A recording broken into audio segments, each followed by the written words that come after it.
And I think we're live. We should be live. Thank you, Justina. We're live. You are most very welcome back to D8 Dungeon Drive, the TTRPG fundraiser coordinated here on D8 Dungeon. You are tuning in for our only D&D stream, excluding the PvP tournament on Friday night. This is the only game of D&D. So if you're here for that, great. Good for you. We've got it. And we are playing an adventure entitled Caught Red-Handed.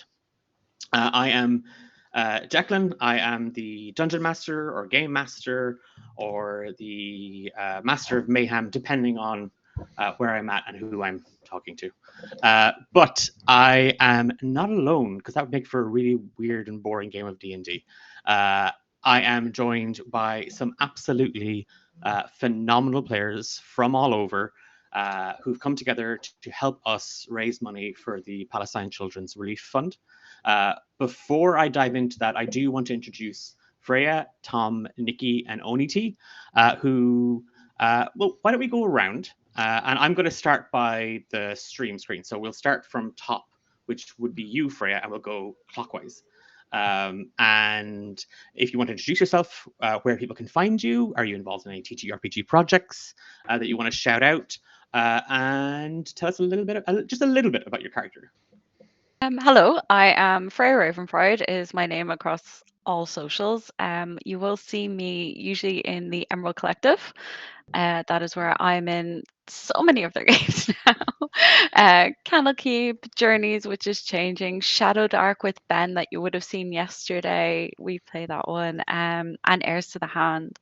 So that's where you usually find me. I'm always there in the discords and stuff. Tonight, this evening, I am playing Clover Moonbeam. She is a female forest gnome cleric, annoyingly optimistic and happy. She's only a tiny little 3 foot thing, but chaos will ensue and follow her. Fabulous. Always distressing when someone describes their character as lovely and wholesome and wonderful, and then they come into one of my games. But you'll be fine. You should be fine. You should be fine. Nothing bad ever happens to those characters in my We'll be world. okay. Tom? Yes, I'm Tom. You can find me on Twitter with the handle @TomAsYouAre. I'm not very active there because the Bird app is going crazy, but I try to look in my profile from time to time. I'm not currently in TTRPG project, although there is maybe some stuff coming up in the planning. But more importantly, you can force me to be in another TTRPG project if you hit 5,000 bucks during today. I pledged that I will stream another game of Brindlewood Bay to because sometimes you have to force yourself to do stuff if you want stuff to happen. So that's going to happen. Other than that, if you enjoy punk or hardcore or adjacent genres, you can check out @pod_against on Instagram, where I host a podcast where I do interviews with amazing punk bands. It's in German and in English, so if you are proficient in any of those languages, you can join me there and listen to some nice podcast content. And today I'm going to play Moira. Moira is the young to Clover Moonshine's Ying, and this is Moira. This is them. Moira is not wholesome. Moira is actually pretty fucked up if you think about it, because Moira fell into a Elder Brains pool while living in the Underdark, and is now has crawled her way to the surface with their little companion, a winged intellect devourer, so a winged brain called Gulp. And they are now full of mischief and trying to explore the world above the surface for the first time. I also messed up characters aren't safe either. I'm just gonna just in case you thought that fixing that was gonna get you out of it. No, they're also in danger. Oni T. Hello, I am Oni T. I am a PNG tuber. You will find me on Twitch under the name Oni T. And I'm also involved in Crit Edition's Friday D&D stream, where I play a little changeling called Sin. So you'll find me on there on Fridays. And then right now I am going to be playing Tunuk. He is a woolly mammoth Luxodon. He is very Barney coded, loves just going around treating all his party members as his new little puppies that he has to protect. See, I love a babysitter, but they're also not safe. And also, for the record, I describe this game as a fun, wholesome cartoon caper. But I watch too much anime, so they're also not safe. And last but by no means least, Nikki. Hello there, I am Nikki. You can find me on basically every single social media platform as NickSnat1. That is with the number 1, and I have gone blurry, but we ignore that for now. Currently the only semi-regular thing I'm appearing in is in D8's Dungeons Dragon of Icefire Peak game, the random DMs game with our DM right here. Woo. And I am currently playing a human inquisitive rogue who is an investigator named Bernard Blank, who, is I don't really need to explain anything about him other than he's just basically a walking copyright infringement. So we'll see how it goes. I'm so excited to see what that is, because I might have to kill you off very quickly if we can guess it, or have the whole stream taken down. I am so excited to kick the adventure off and play some D&D with you all. But before we do that, there are a couple of things that I want to mention at the top of the show. First is this is obviously a fundraising event. We are currently raising money for the Palestine Children's Relief Fund.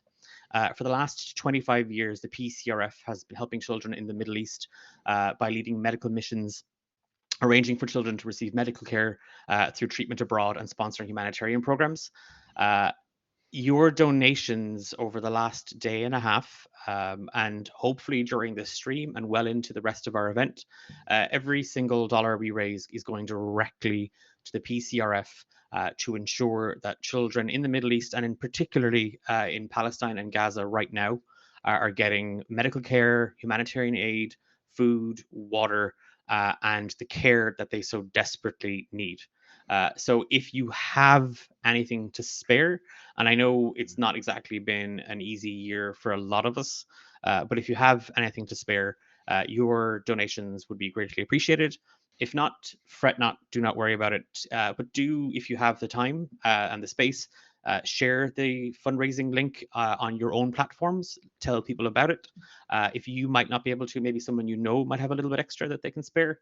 And if you do have something to spare, I will help you put it to good use. There are lots of ways that you in the audience, you in chat, can get involved. Some to help and hinder, others to just completely and totally derail the story. So for €5, you can give a player either advantage or disadvantage on their next roll. For €10, whatever a player is holding or I'm holding has to be dropped immediately. So imagine that happening to poor old Moira in combat. That would be most. Oh no! For €15, you can cast Wild Magic. I will ask you to roll a D100, and Wild Magic will go off in the village of Moloch Moor. And it'll go off narratively, not just for the sake of it. It will go off, and it can change the story. For €20, if you want to help out the party, you can give them a long rest, and they'll need it after all the shenanigans. And in the top end of our donations, for €50, there is the alleged DM Emily Taylor Award, named so earnestly after our dear friend Emily. I made that sound like she's passed on. She is not. She's very much alive. But she is in. Emily is a player and one of the team behind Fate's Grip, an Australian-based TTRPG stream, and so much more. And if you donate €50, I have to do whatever a player asks me. Within the best of my ability, I must comply with it. And I've also explained to the players that does not count as we win in the end. You can't just give me 50. You can't just give the charity €50 for. Well, actually, you probably can.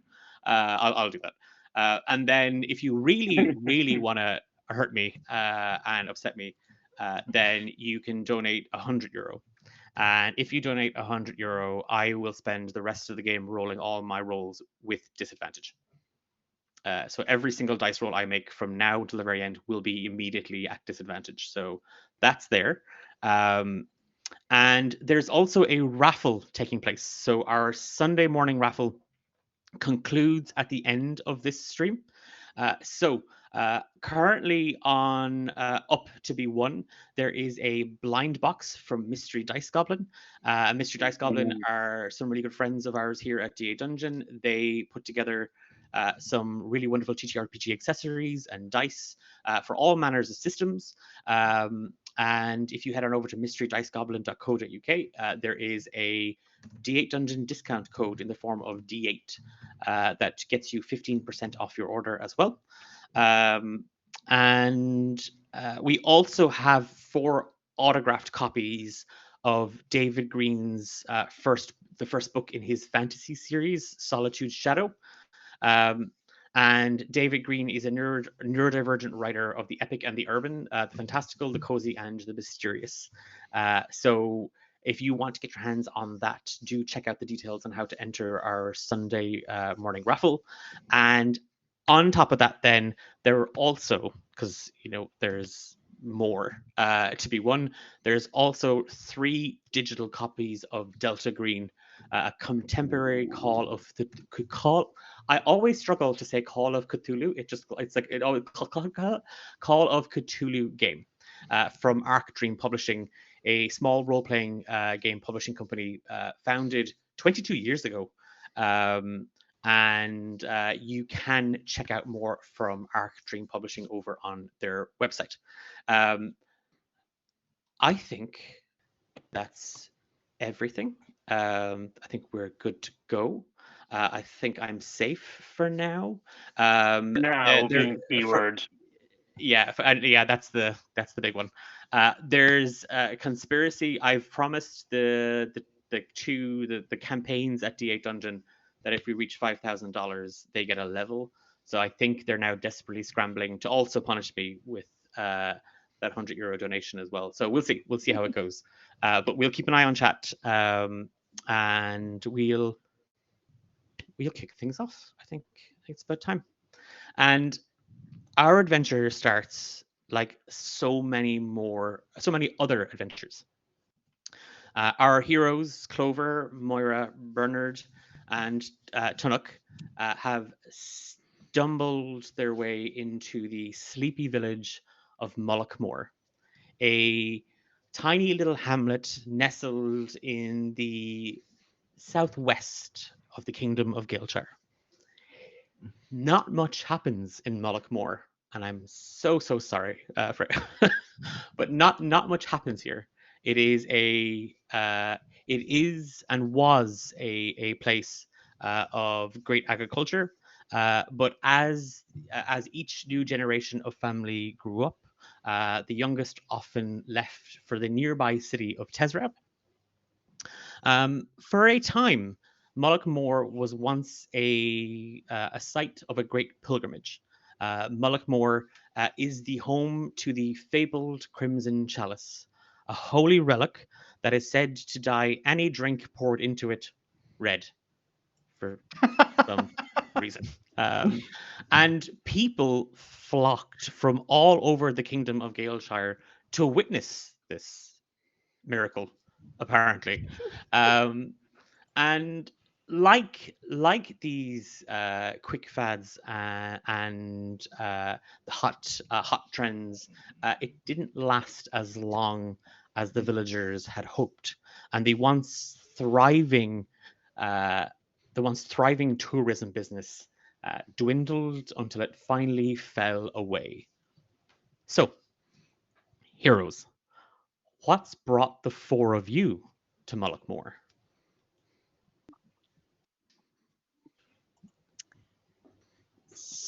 So Clover, anyway, would she can't resist the call for protection. So when she knows that anybody needs her help or something's going on, and she gets the sense that, you know, her magical abilities and her cheerful attitude is required, and she'll just go there. She was going kind of for a bit of a break as well, because it's a nice quiet place. So she likes to help out, so she would be in that direction. Okay. Yeah, it's that sort of I'm here to help, but really I want some R&R. Yeah. So you can ask, but really I would just like to kick back and chill out for a little bit. But Is you can it never so say is, no, so okay.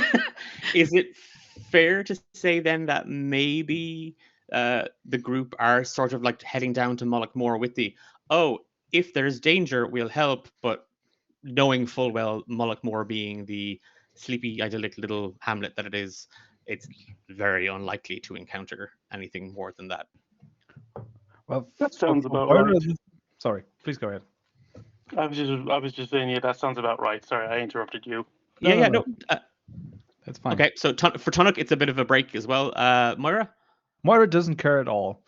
Okay. Moira is just since Moira crept from a dark hole in the ground and make the surface, they made full use, without knowing it, of Clover's helper complex, probably, and just latched onto Clover, and wherever Clover is going, Gulp and Moira are going as well, because no other place to be in the world. So actually that's probably going to really help, because Clover's probably like, come see the grandeur, see all the beauty of the greens and the mountains, and This is And what a you know. holy relic looks like. Murray is just Yeah. going, my eyes, because of tunnel blindness and everything. But like, We have to what find sunglasses.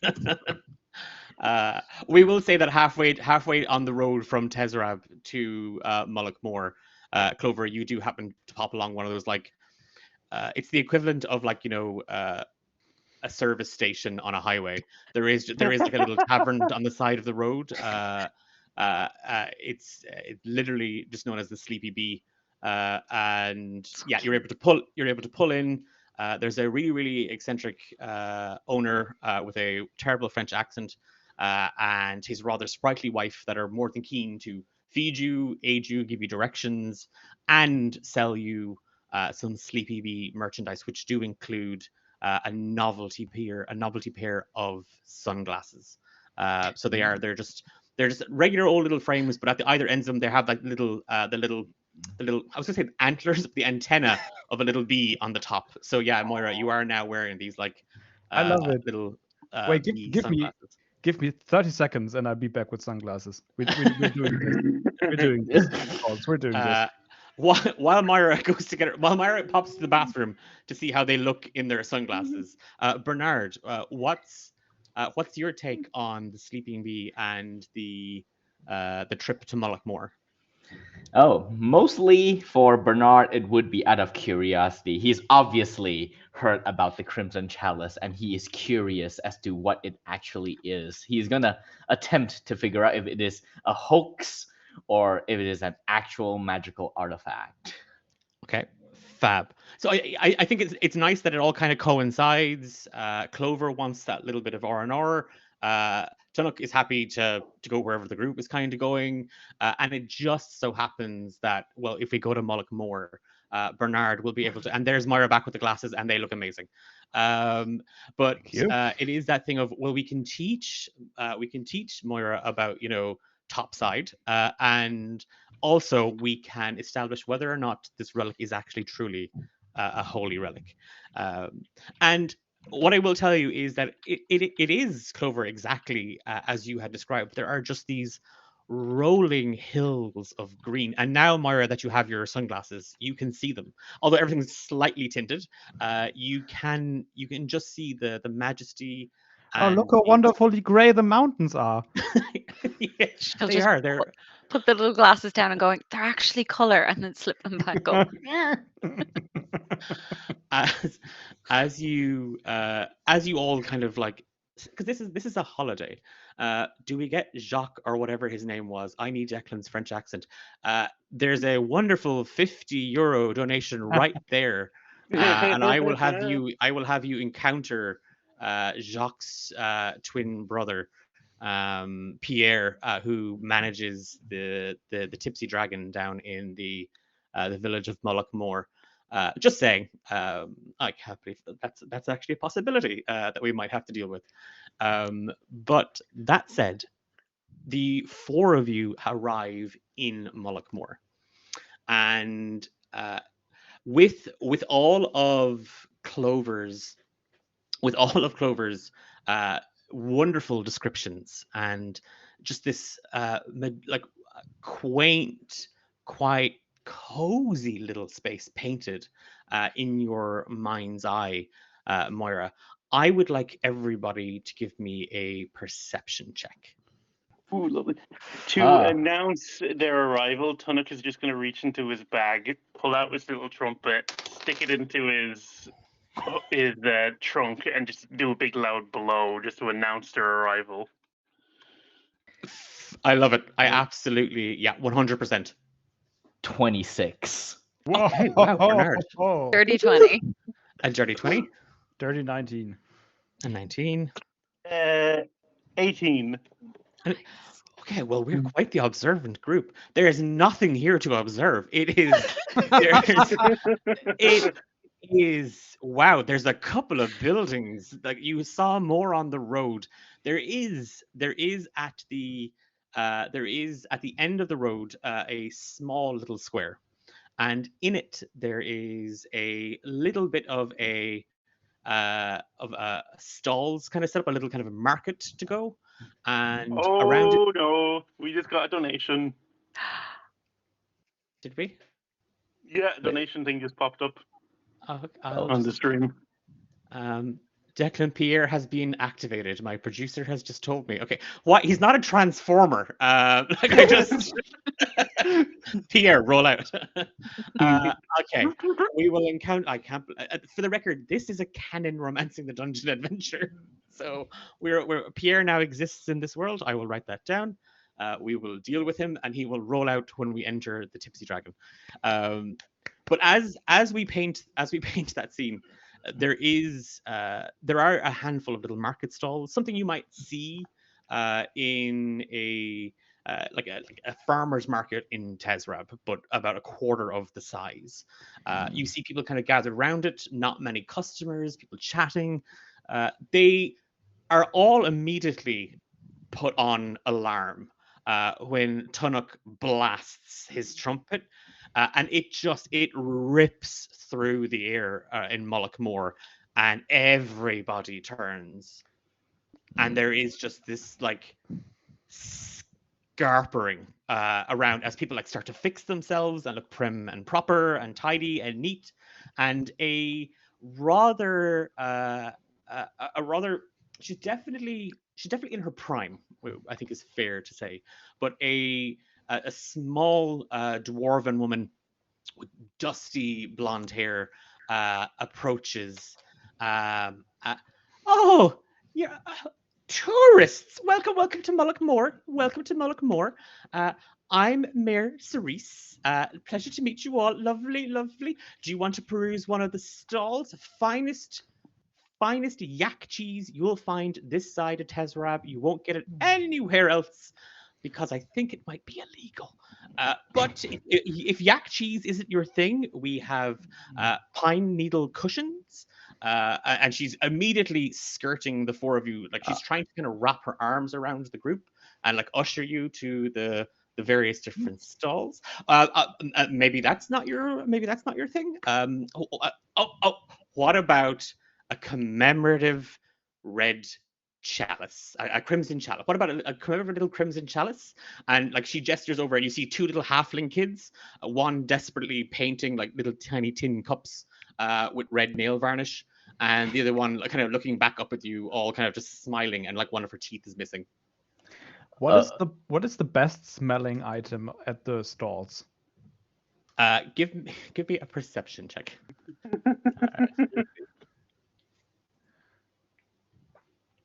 That is a 7. The yak cheese smells great, Moira.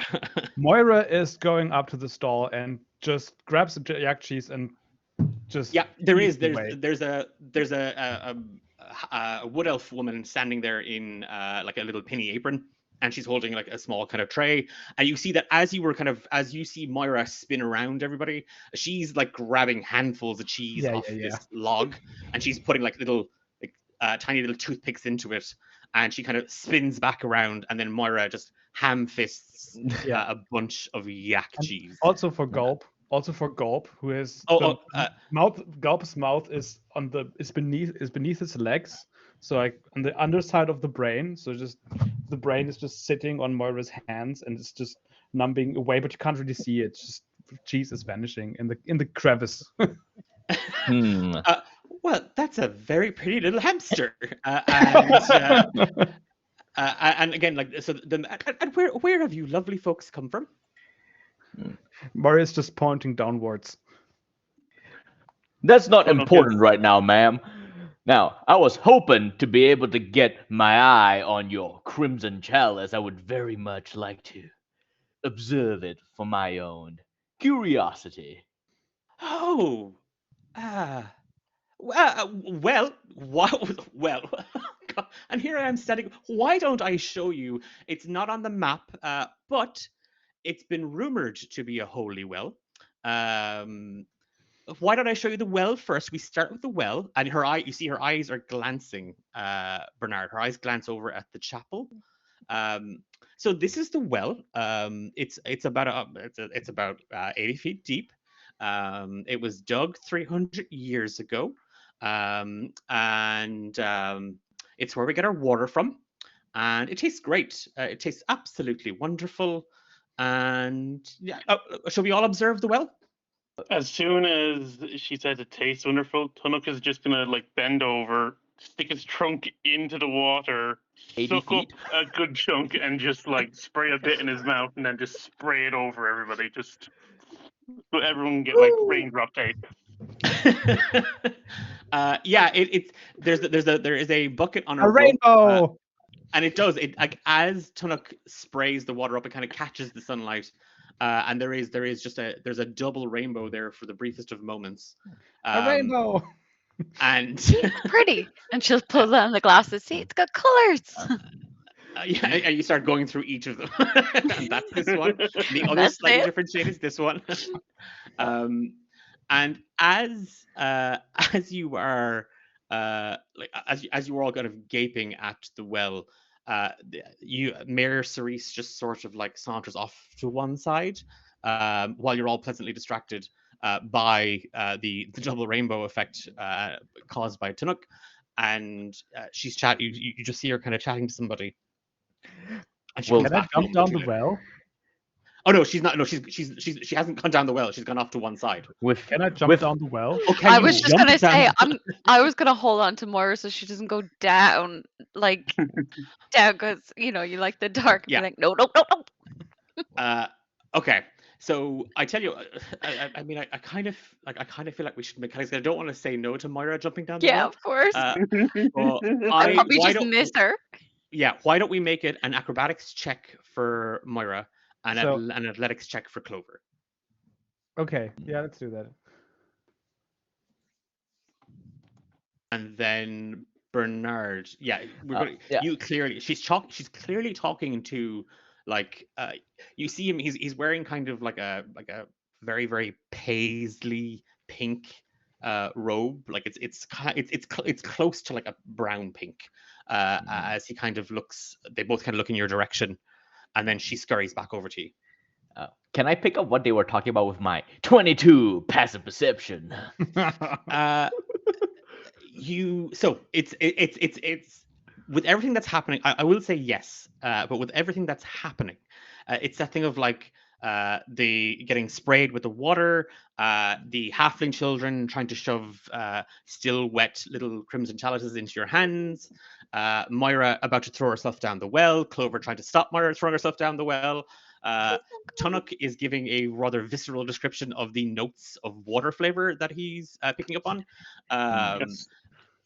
All you hear, all you can read in terms of what they're saying is here to see chalice, and then you see the priest, the priestly figure just mutter, "Not right now," as he sort of turns his back and he heads into the chapel.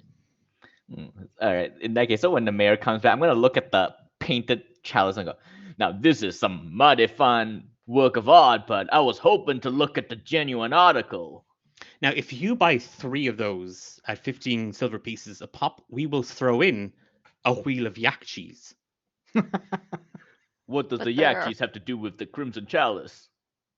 Oh, it's always paired well with stuff that chalice, wine, cheese and wine. Of course. Yeah, There's just so an audible pause.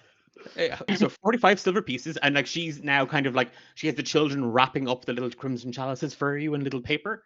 What did we get on our athletics and acrobatics? I did it 12. 12. And Clover? Sorry, I didn't do that. Acrobatics. No, you're doing athletics. Oh, athletics. Sorry. That was 18. Oh, Okay, so it is that thing, Moira, as you you hitch up the kind of the ends of your skirt, and you go running, and Clover, you don't even have to. Like, it's just that thing of your hand goes out, and as Moira leaps, you just grab by the nape, and the mayor, seeing all this and now having earned 45 silver pieces, you are presented with 3 crimson chalices and a wheel of yak cheese. Well, that's it for Moloch Moore. Thank you all so much for visiting. I hope you've enjoyed your stay. Please tell your friends. We haven't And, stayed yet. you're staying. And she like there's clearly tears in her eyes. Oh my, so much revenue. Of course. Why don't I bring you over to the Gypsy Dragon? Is it down the well? Well, it's and she kind of like just gestures like a slight 45-degree angle away from the well, and you do see a thatched roof tavern, and there is a small wooden dragon little sign hanging, and the dragon's lying on his back, and there's bubbles kind of like being Oh. spewed up from his mouth, and Wait, they're enchanted. Is this an Can you actual what? lion?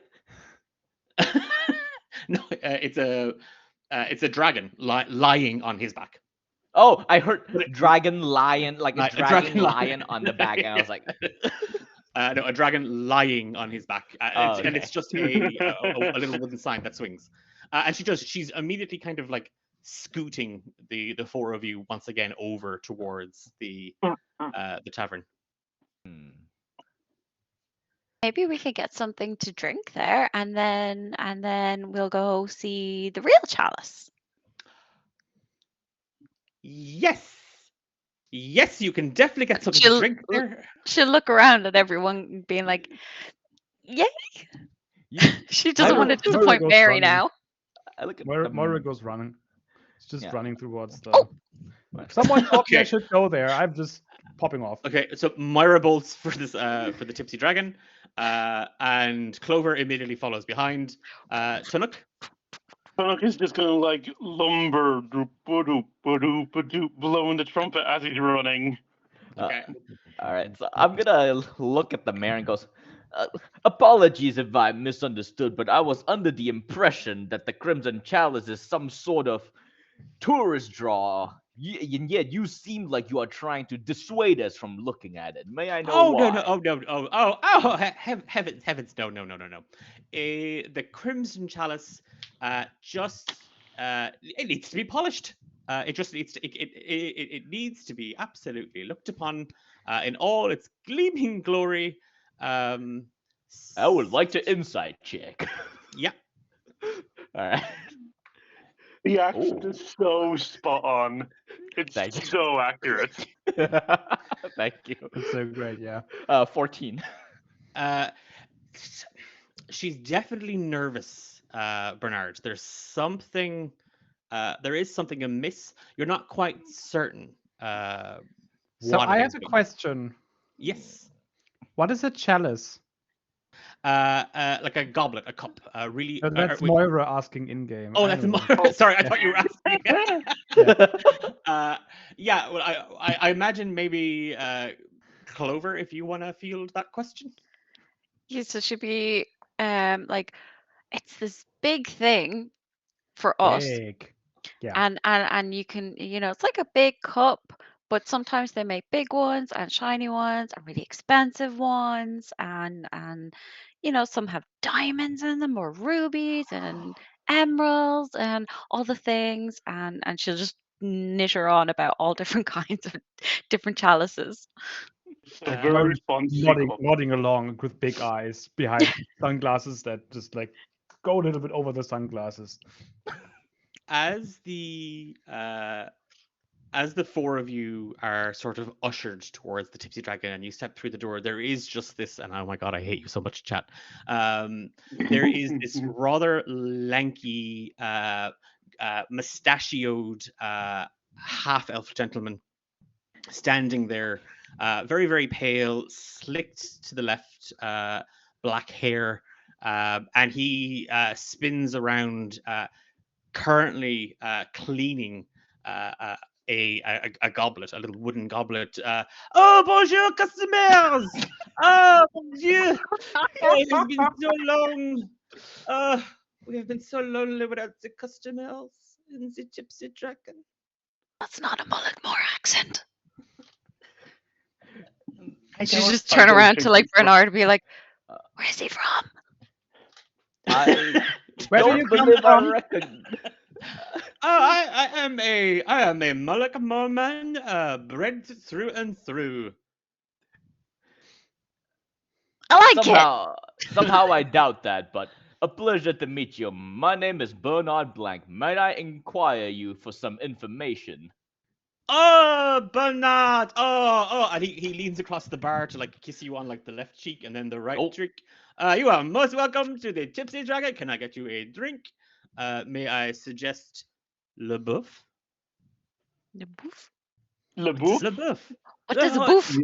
It's a regional dish that you only get this side the Tezrab around these parts. My brother and I invented it. Where's the buff stop for the buff? Oh, just out back, we have a hammer, and then he kind of catches himself. Drinks. A Drinks. hammer. Why do you need a hammer? Oh, hammer. to make the buff. You can't make this. You know the old joke. You can't make a little buff without spilling a little cow. So you hammer the cow. I would just like to point out that I'm actually a vegetarian / vegan. So I would rather not give an anatomy lesson and a butcher lesson. You know what? We'll make Clover like that too, because she doesn't like hurting them, so she's probably like freaking out, being like, "What? And no more." No. We also more. have some a plant-based buff. It's new. We're working on the recipe. It's not exactly perfect, but I'll get you some drinks. A little yak cheese. Can I drink a Sure. tipsy dragon, please? But of course, and he does. He spins around and he gets to work pulling out all the frickin' stops. They have not had a customer outside of Moloch Moore in so long, and he like at one stage you definitely see like a sparkler going off. And as the like again, you can sit anywhere. There is plenty of room in this small, tiny little tavern. I can sit Um, anywhere? Anywhere. Awesome! Moira's walking up the wall. Moira has spider climb and can also walk over ceilings. So Moira is sitting on the ceiling. And Clover will sit in the dead center if she can, so she can just kind of keep an eye on where she's gonna go and just be like, Question for you, DM. How tall is this room? Because Tuluk is like How 9 tall is foot the door? tall. So you Tuluk- are Tunuk, you are definitely, if you put your hands up, you could touch the ceiling. Like there, it's definitely. We've also had just, I think High now five. is the perfect time to five. enact these, because there has been 2 donations for wild magic, and Oh no. I think with Pierre doing his concoctions and all sorts of tricks and whatnot, I think it's definitely an opportune time for him to put a little bit of magic into what he's doing. So if you bear with me, I'm not sure if the person who donated is in chat. But if you are and you would like to roll two D100s, that's what we have. So if anybody in chat or the person who donated in chat wants to also say you can out yourself and I can give out to you. Just to throw that out there while we're at it as well. "Trickery." I have a 69. Very clever. Very clever. We have a 69 apparently. Ben, sorry, it was Ben and someone anonymous. So apparently it was Ben who. Thank you, Homebrew Show, for that. Where is my wild magic? Oh, I know where it is. Magic items. Where am I going to go? Okay, so we have a 69 and yeah, perfect. A 96 is there in chat as well. A Mhm. 69 and a 96. Oh, chat, you're actually The killing me. dichotomy of man. And as we start to do as Moira takes her seat kind of in the corner, and Tanuk, you've definitely kind of scraped your head along one side with a 69. Oh God. Okay. Right. Okay. All right. We'll deal with that when we get it. Okay. No. There is just a magic is just going off everywhere. Like there's for those of you who are casters or are in tune with magic in any way, shape, or form, you can feel it. Like the room is actually vibrating with it. Ooh. And when Pierre turns around, so on a 96, the caster has gained 1 temporary hit point. But as an NPC, he turns around, and what you do see is, hopefully you've all seen Delicious in Dungeon. You know when Senshi gets body swapped with Marcille, and he is this absolutely gorgeous elf with like a long. You're seeing Pierre in his prime. He is absolutely, positively glowing. His hair is pulled back into a kind of a short little ponytail. His eyes are this sparkling vibrancy. And he saunters, his hips swagger and sway as he careens effortlessly over to the table, and he just pops a drink down in front of each of you. And there are 4 tipsy dragons, and they are in these tall little goblet. Well, actually 3, and then he's handing one up to you, Moira. But they are tall goblets. They are currently fizzing rather violently.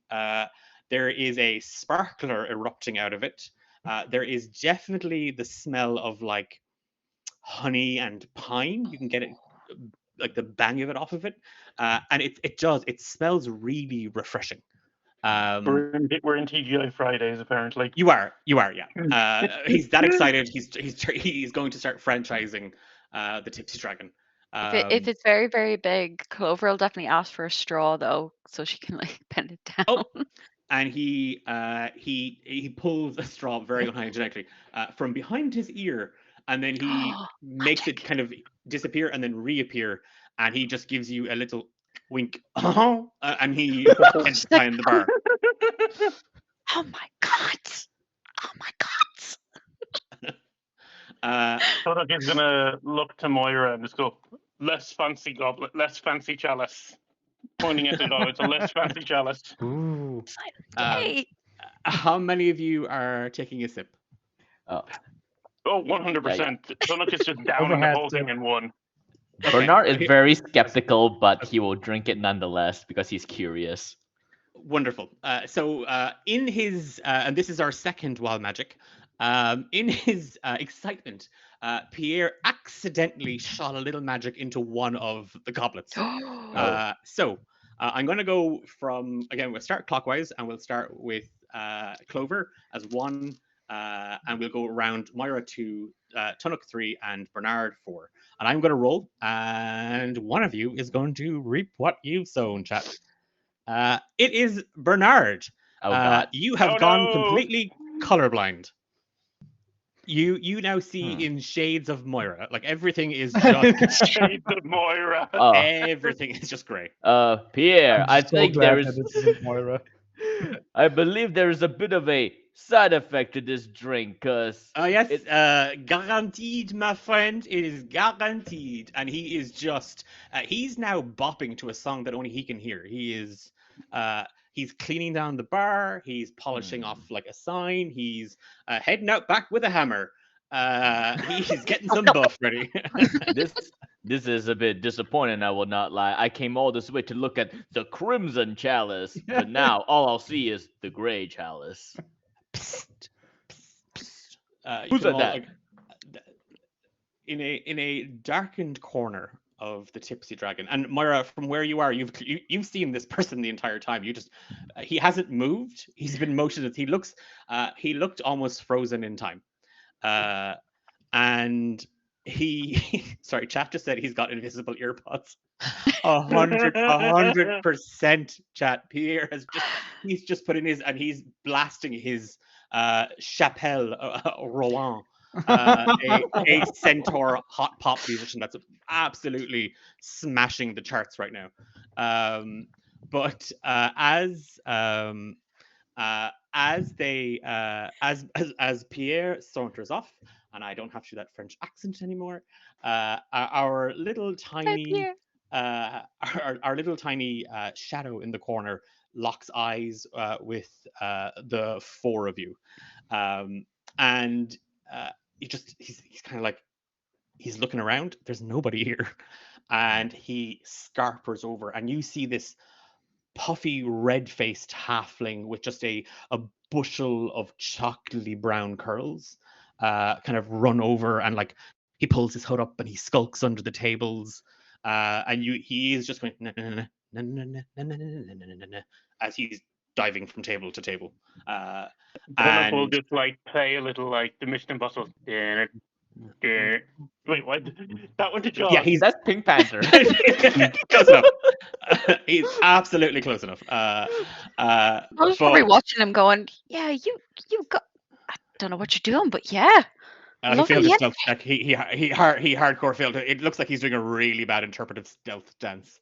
I think this is the moment to let everyone know that Moira can talk in people's heads because of being Ooh. Warlock of the Old One. So Moira is just going inside of the person's head and going, "Hey, what you doing over there?" Shh, I'm stealthing. You haven't seen, you haven't seen me yet. like in Assassin's Creed. Yeah. They're hiding. And then he just, between Clover and Tunnock, the halfling that you've all watched go from one end of the Tipsy Dragon to your table, quite obviously, kind of like just pops up between the pair of you. So you are looking for the Crimson Chalice. Well, yes, I am. Mighty interested in it, in fact. It's valuable. And he drops below the table, and you clearly hear his little feet scurrying across from one side, and then he pops up between Bernard and Clover. Mayhaps you and I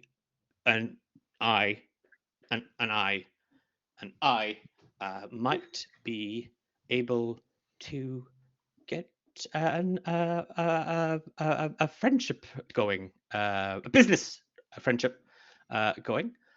You may have heard of me. No. I'm sorry. Can you Well, you tell haven't us told some- us your name yet, so how can we hear of you? Okay, all right, okay, 1 second. And he's gonna lean over. He's gonna lean over to you, Clover.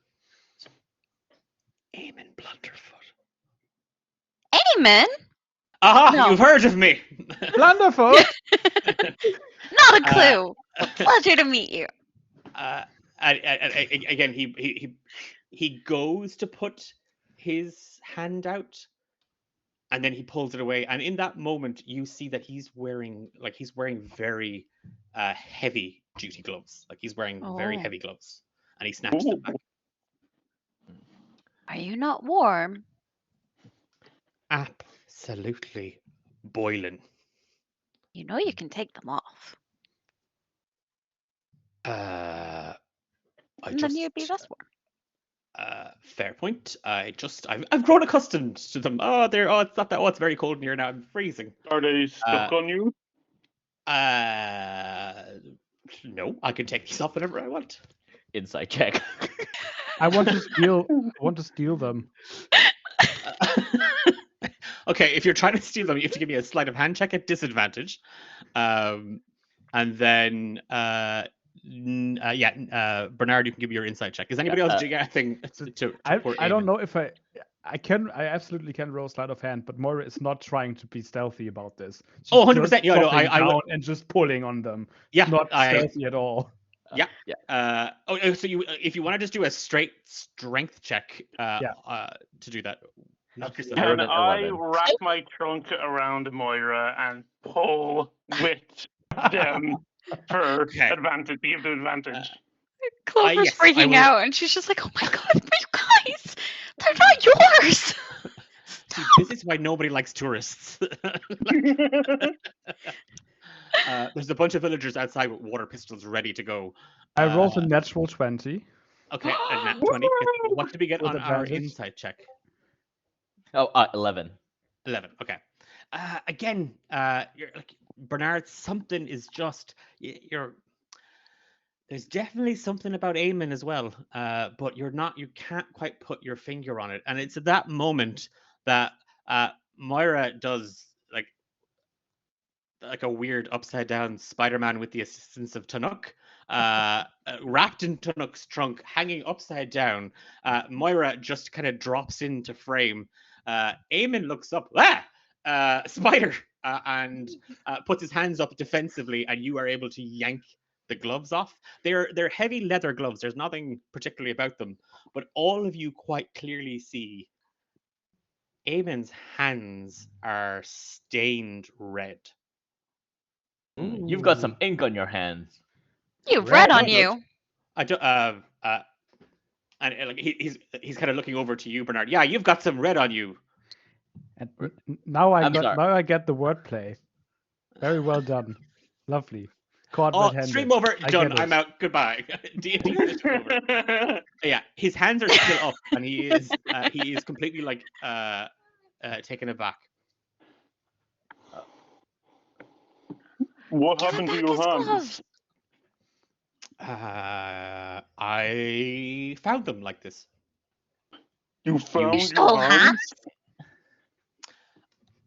I did. And they were like this. They were just red. And there's a shuffling out the back, and as Pierre begins to make his way back in, you see Eamon shove his hands really deep down into his pockets. Can Clover try to take a hand back out to try to study it? Because she doesn't know people's personal space. She's very bad at that. And she'll be like, she wants to see what it is, if it's dust or something. 100%. As you see him, Clover, like plunge his hand. I'm not even going to make you roll for it because he doesn't. I wasn't expecting it, and he didn't expect it. Eamon and I, the line is blurring. But you do clock.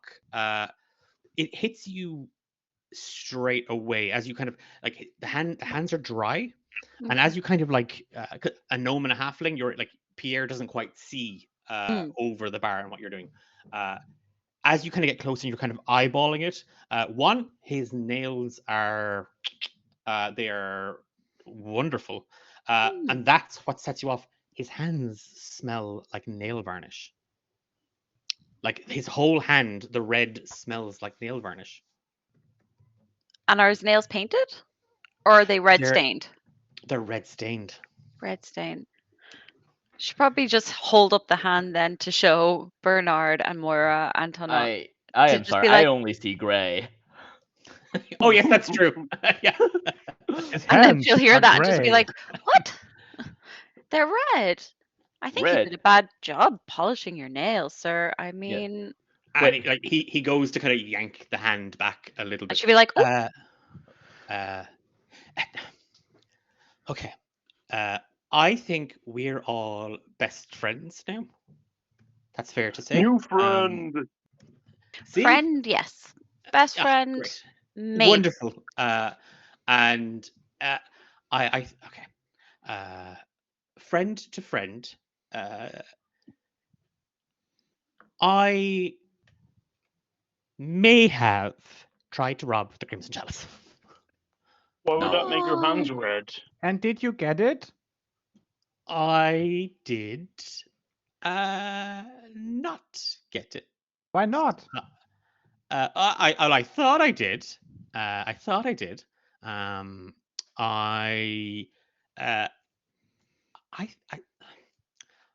Somebody else has already stolen it. And he reaches down into his little knapsack and he takes out a chalice that is incredibly badly painted red. Oh. So someone stole it and replaced it with a fake. Yes, not me. I stole the fake, which is not a crime. Like, We got the chalices out from earlier from the kids. I'll take one of them out and see if I can compare them. I think that still counts as breaking and entering, though. no, not around these parts. I was just testing the locks. If he stole a fake one, then he must not be very good at stealing. Exactly, but I am also the best thief that you've ever missed. And he puts he's like, maybe we shouldn't put the, and he kind of points up at, they're a bit tetchy about the chalice. You've That's noticed because you tried to things. steal it. I So- tried and did a fake. Hmm. So Does the it real look like? crime here is the fact that I got lied to. Does it kind of look like the ones we would have purchased outside earlier on? Uh, Because Clover would try and unwrap the one that she has to There's see if they look the same. so much crepe paper stuck Yeah. to it, Clover. Like it's because it was still wet when the kids were painting it. And as you do one, they do like the little mini cups that the kids were doing outside. Mm. They're like a little replica of this. Ooh. Obviously much smaller, like about an eighth of the size. The shade of red is the exact shade of red, and Bernard, the shade of grey is the exact shade of grey. What the- I wonder if. Hold on. If I can. Do I Wait, have? Does everything just crashed for me just now. Okay. No. Well, Hello? all you missed is that the chalice is the same. Oh God. The Hello? can you hear us? Uh, Oh, Okay, no, yes, we I can lost- hear you all now. Okay, great. Okay, no worries. Yay. Lovely. We've identified the fact that the chalice, the knockoff chalice, is the same shade of red or a grey, depending, as the little tourist token chalices. So that explains why the mayor was so distractive when I asked to see the chalice. It's missing. I also would like just this as you are kind of looking at Pierre is there's now quite a smell of a hearty stew, kind of like catching in the air, and he is kind of now beginning to kind of strain his neck a little bit just to see how are the drinks coming along. You want another? I think you broke our friend. I'd refrain. Wouldn't want to lose any more than colors in my eyes. What if you end up? Oh, What if you? uh, Sorry. oh, no. Uh, je suis désolé. I got a little excited, and I must have popped one off. I'm so sorry. Allow me to make one for you on the house. And What would be he the does. opposite? What would be the opposite of a tipsy dragon? A fully drunk mind flayer? No. I'm not so familiar with that cocktail, but let me see what I have. I will try and whip up. And he is staring. He's definitely he's kind of more aware of the four of you now.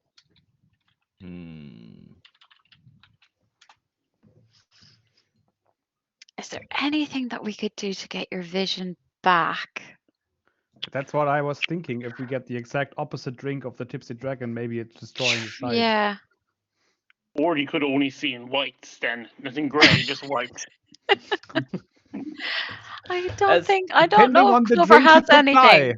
She As wants much- to see if she can feel or if there's anything in there to Bernard's head to just be like, Oh. can we get it back? Can we get it back? Can we get it back? As much as I appreciate your enthusiasm in helping me get my vision back, I think I'm going to refrain. I don't want to risk any more mishaps.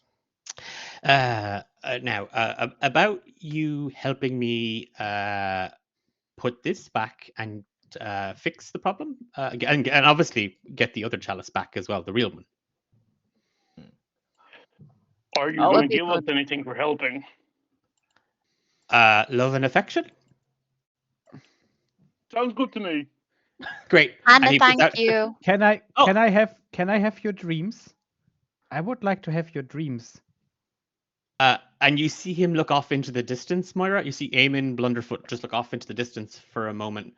And a wave of nostalgia overcomes him. And he just looks you back right in the eye, and you see him as deadpan as possible and just as straight faced as possible. She already took those. And he kind of like he loses himself for a moment. I think we hit a As- nerve. That's sad. I will Uh, help you. I think if we uncover the real thief who stole from me, then maybe Mayor Cerise might be likely to reward people who found that the Crimson Chalice was stolen. And The then one I thing can that's take her dreams. They didn't steal Yes. from you. They stole from me spiritually, and they stole my win. They pipped right at the very, very end of that, and that's just not on. So I think, and they stole from the town. They stole from Moloch Moore, They did. and But he's now weren't looking at you you going with to steal smug eyes. from Mullokmore? Well, I'm from here, so it's basically my chalice. So they you stole know, from you. yes. And Clover will get really tricked with the wording of it all, and then she'll just be like, "Well, stealing is bad, and I guess you are a friend."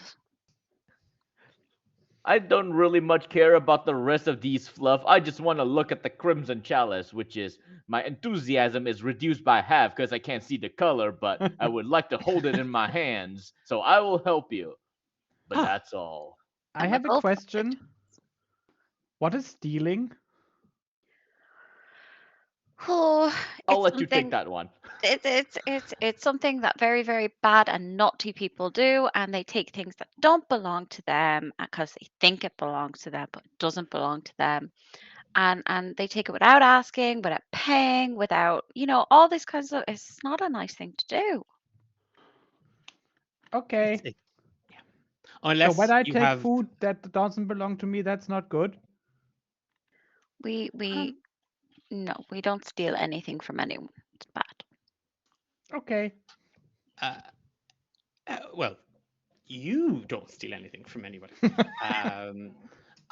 He kind of like he looks a little nervous, but then his attention kind of on you, Bernard, for a moment. It's that thing of I didn't realize that there was another Red Cup fan in the room. Think of me as a curious bystander. I would Ah. simply like to research into the history of it and determine for myself whether it is authentic or not. Oh no, it's really well. I mean, this one's not authentic, and he's now kind of touching the tacky metallic red lacquer that's on the chalice. This one, oh no, absolute knockoff. But the real Crimson Chalice, and his eyes kind of light up. Oh boy, oh wow. And it pretty much keeps the entire village alive and protected from ancient evil. I was under the impression that all it does is turn liquid red. You're saying it does Oh! more than that?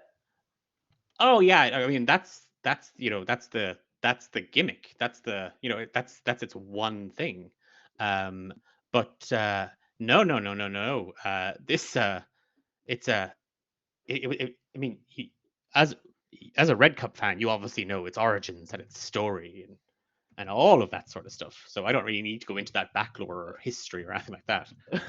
There's like a pause, and then they go, "Of course, but seeing as you're so enthusiastically a fan of the Crimson Chalice, I believe we should reinvigorate and share with our non-fans here. Take the Ah. stage."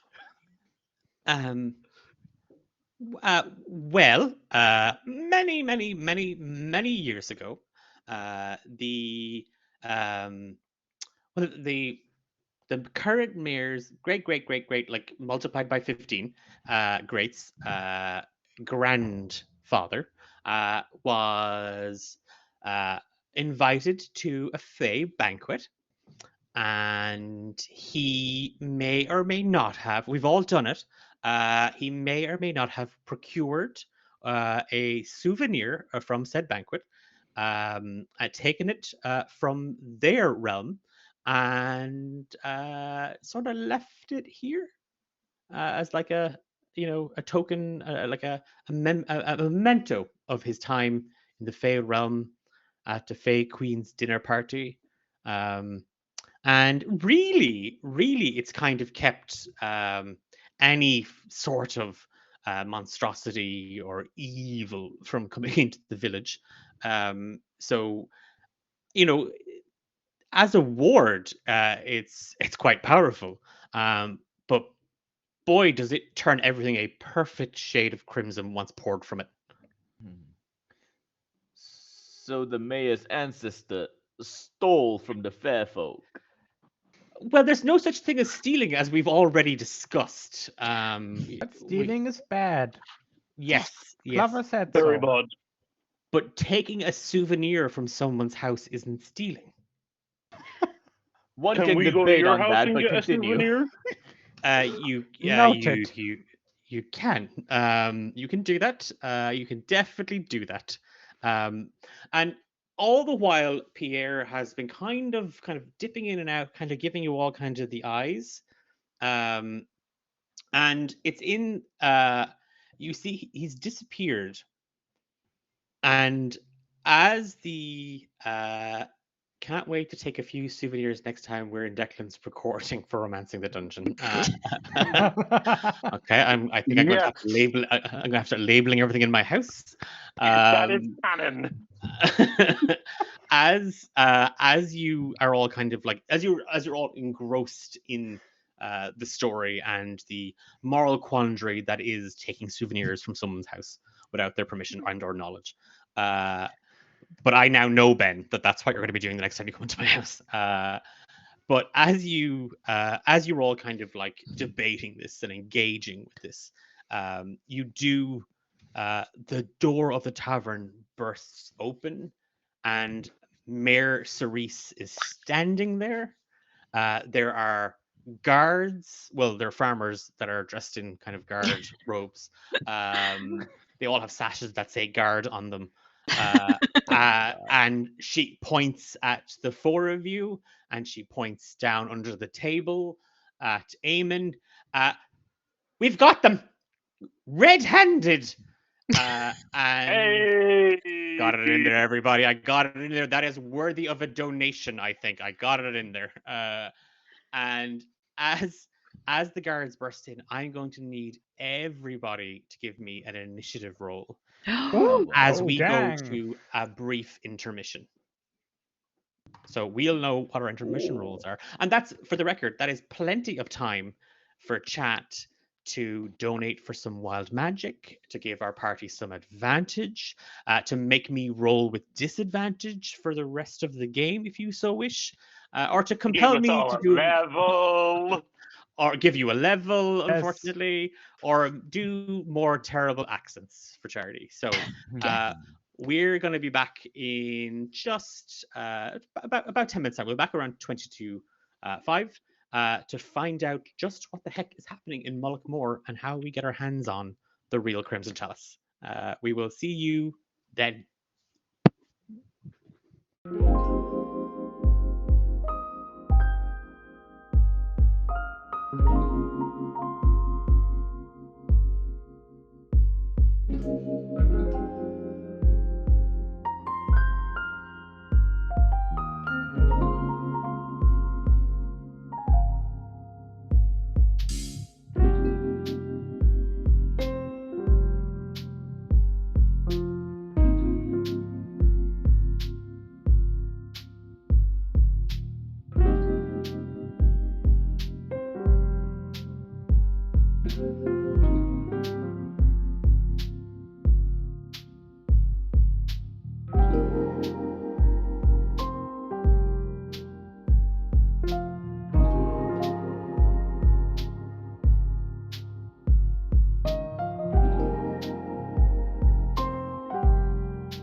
And we're back. We're still in Mullaghmore. We have rolled initiative.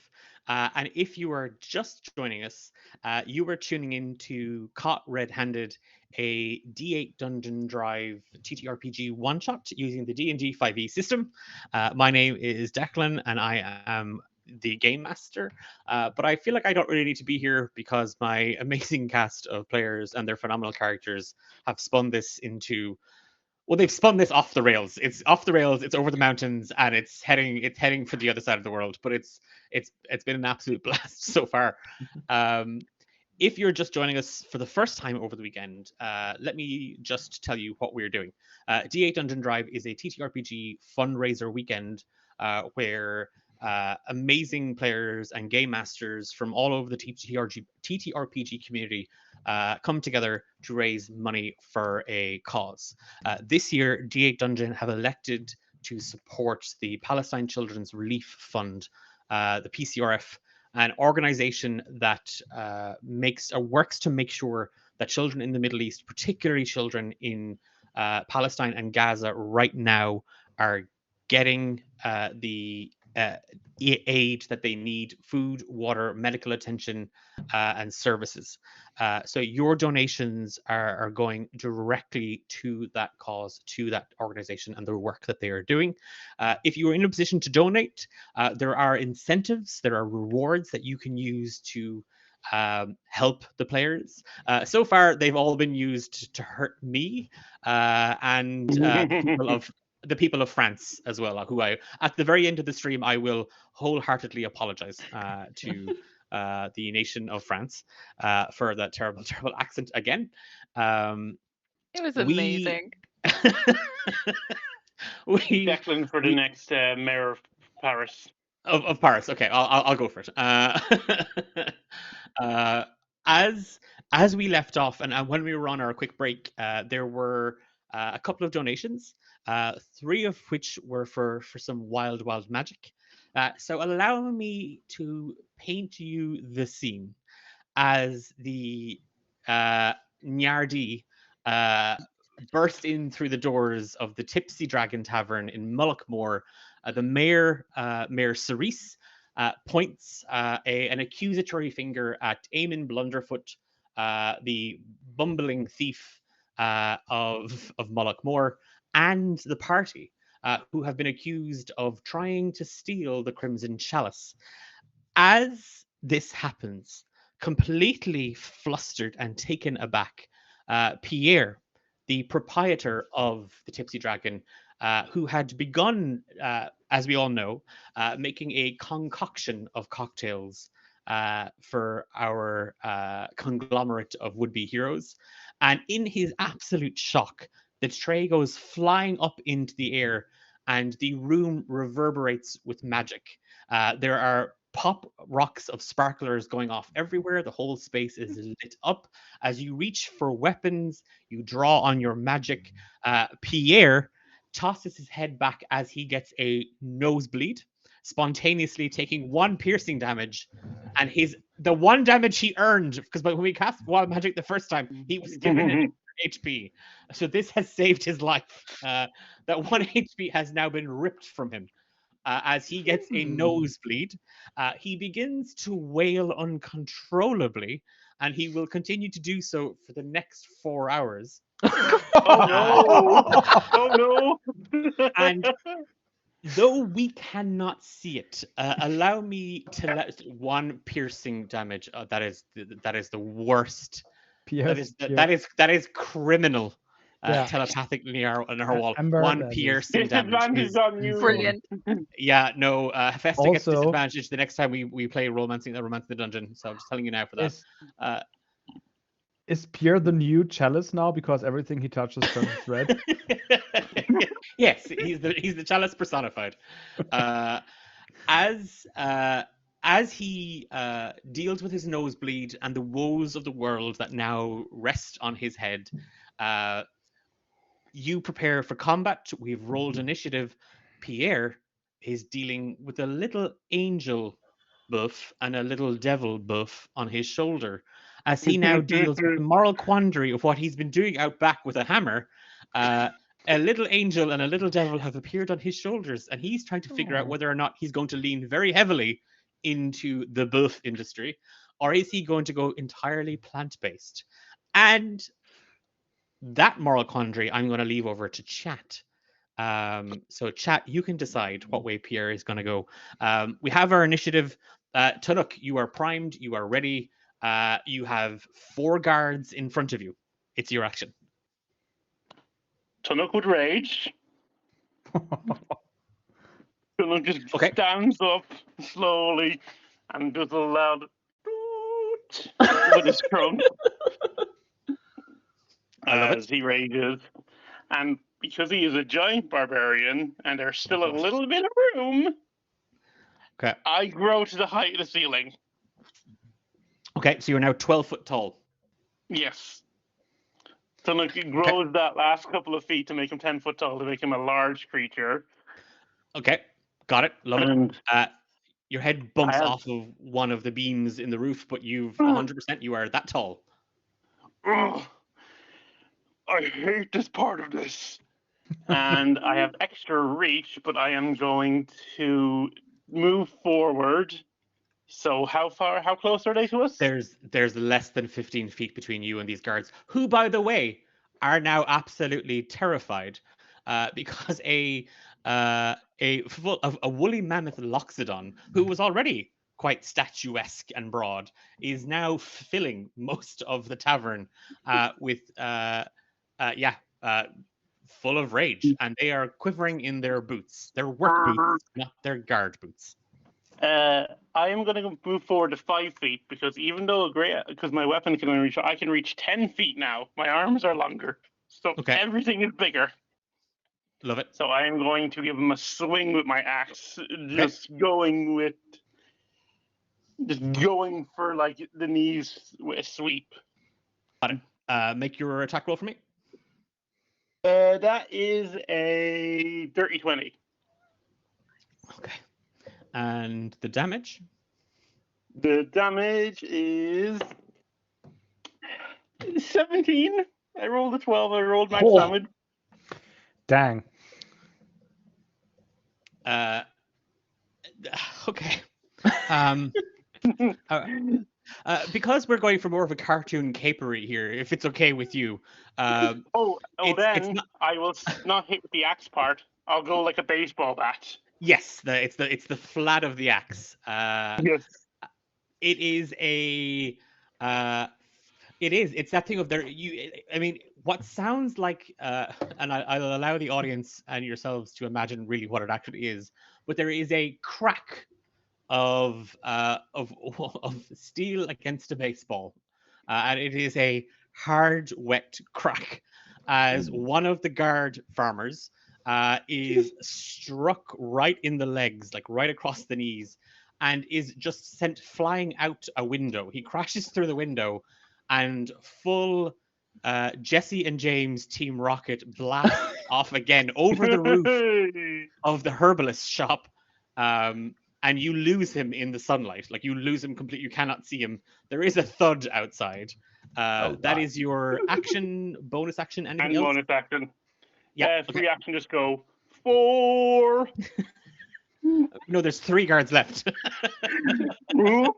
It's we're over to Bernard. I'm gonna, as soon as I see all of them barging, I'm just gonna go, no, wait, please, there's no need for violence here. Why can't we just talk this out like gentlemen? Mayor Cerise, who's cowering behind the guards, shoving kind of one poor farmhand kind of in front of her. Well, you tried to rob us, and stealing is wrong, morally and ethically wrong. It's okay and if you take souvenirs. That's different. That's a souvenir. We've established that, I assume. I think this Read the might town be character. some misunderstanding, but seeing as you won't listen to reason, I have no choice but to cause you. I draw my rapier from my staff, my cane that I've always had like a posh gentleman. I'll have no choice but to engage in ungentlemanly warfare. And then I'm gonna attack the nearest farmer. I love that. I'm going to attack the nearest farmer. They're not even guards. Yeah. I will just tell you that Mayor Cerise, after that full thing, fully blushing, like fully blushing, fully a quiver. Like you're the bad guys as far as she's concerned, but she's also not sure anymore how she feels about Bernard. You can make your attack roll. All right. Oh, that is not that good. I think that is that's a 10. That hits. Yeah, that I mean they're Oh these yes, are- they're farmers. yeah. All right. What are we doing? Wait, do I get sneak attack from this? Because is this farmer like next to Oh no. Can you anyone? just kill him normally, please? I mean, no, there's because if I remember, Tanuk, you have reach on yours, so you're not within. Yeah, okay. unfortunately. No worries. I rolled a Yeah. 7 on the dice, so that's 8 damage.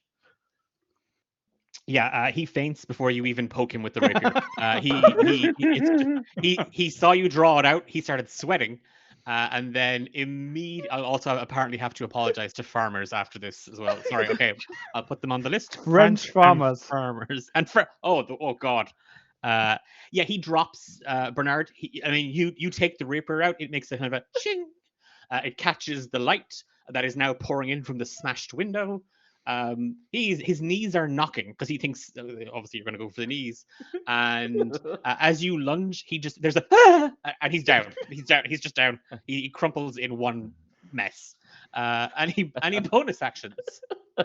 Bonus action, I guess I just dash and then I'll just circle around behind the other farmers where the mayor is and provide flanking for the others. You spill around kind of the tavern floor, and as you do, like you can clearly see Pierre having a full existential crisis, muttering and mumbling and crying to himself. And he has a fork and he is kind of like poking at a piece of beef on a buff on the bar as you circle around. The farmer guards are like completely thrown off. It is Clover. She has no idea what's happening. She's like, we were all friends a second ago. You and me, Clover. You and me. She is going to try and cast command on the mayor. to make her run away. Okay. Yep. So it is not rolling. Roll, please. I need a wisdom save, please, from the mayor, and wisdom is 12. Okay. And you have an advantage. So I if you want, you can use that to give the mayor, because obviously you're not going to roll the dice, but you can No. give the mayor disadvantage on her. Yes, I will do that, please. Okay. Okay. Well, that's upsetting because I went from an No. 18 to a 9. So she does. Yeah. How do you Yeah, like? What do you? she literally wants to just kind of like at the mayor because she thinks the guard farmers will follow her to protect her because she doesn't like fighting. She doesn't, so she'd be just like, Mayor, run! Get out of here! We're the good guys. Oh, I like it's that there is this moment where a switch goes off in her brain, and as she hears you, Clover, her eyes look over at Bernard, and as she turns to run, she just whips out a handkerchief and she throws it behind her, uh, with all the gusto and flirtation that she's able to just draw up from the tips of her toes, and she bolts it out Yeah, like of a real the cartoony run. full Oh, With a full on. squeal like. Yeah. I have a rules question. Is she running on her Yes. own initiative, or is she just moving right after the command? How does Oh, that she, work? like if she's going to go on the command, and Okay. had you been in her kind of her frame, you'd have had an attack of opportunity on her, if you so wanted to do that. Any bonus actions, Clover? No. She's just gonna stand there, kind of looking at the others, going, "Guys, my God." Okay, Moira. There are feel- 2 guards left. The mayor is gone. There is a Yeah. guard in a sweaty puddle on the ground, unconscious. He fainted, and you saw a guard fly out the window. I feel like I'm a little bit late to the party. What kind of weapons do the guards have? One has a shovel. The other is currently holding the lid of a barrel and what looks to be like a hammer. So nothing with reasonable reach. Okay. Moira just tries to get out of the reach of anything, and Moira just walks up Thonok. So just spider climbs the back of the mammoth to hide, basically, Okay. and out of reach for any melee weapon. And then, Moira, do you think a 15 radius ball of darkness would cover the whole pub? Most of it. Yeah, most Yeah. of the yeah. Then I would use my action to cast darkness at a 2nd level and throw that right where the entrance is and where the 2 guards are standing. And then I would command my lovely familiar Gulp, the flying intellect devourer and pet brain, to use the devour dreams feature on his turn, Okay. which is I think exactly after my turn. No, to he'll try- go right after you. Okay, so I'm standing on the head, basically, of Thanak, and Moira is standing there, not me. And Gulp is flying into that circle, that sphere of darkness. Gulp has blind sight, so no worries with magical darkness. The feature works as following. Gulp targets one creature it can see within 10 feet of it that has a brain. Would you say the guards have a brain? They do have brains. Great. Okay. The target must succeed on a DC 15 Wisdom saving throw against this magic, or take 2d10 psychic damage and become stunned until the end of the next turn. Due to this effect, the target's next 1d6 nights are completely dreamless, filled only with a distant feeling of lacking something important. Well, I rolled a 14. Minus 2 gives me 12. Yes. So you can roll your 2d10. Yes. I will.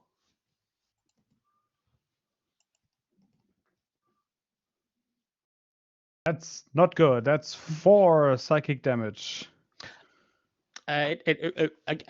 Once again, farmers, not really guards. Uh, and it is a uh, it is a thing of the little familiar hops off of you, glides down, uh, and again swoops through the darkness, lands on the shoulder of one of the farmers, who like is just completely kind of taken aback because it like swallowed. Most of the tavern is now swallowed in darkness. Um, and Glub just kind of like nudges him, like literally just does that little kind of head boop, kind of nuzzling into his chin and neck. And you all hear one of the guards just drop completely. He's down. And he's not dreaming of anything while he is unconscious, and he will not do this for the next 5 nights as well. That is very sad because all he Right. had was dreams. The other guard is absolutely bricking it, and is going to. Okay, well, you know what? I rolled. I gave him a roll. He rolled a 19. -2 is 17, just to see if he could keep his composure. And in the face of all of it, in the face of swirling, maddening darkness, watching comrade after farmer, after mayor leave him, he is spurred on. He grips his shovel and just starts to swing wildly with it in the dark. And you all hear like it bangs into tables, it bangs into chairs. He breaks a window. He hits the other farmer who's lying unconscious on the ground. Oh. It's an absolute mess for this guy because despite all his bravado, he can't see shit. And he rolled a 2. So yeah, A window shatters. you all hear like Eamon just kind of like peeps up from like under the table. Okay. Good job on defeating the best guards Mullock Moore has to offer. That's Yay! that's Yay. part one. That was of- fun.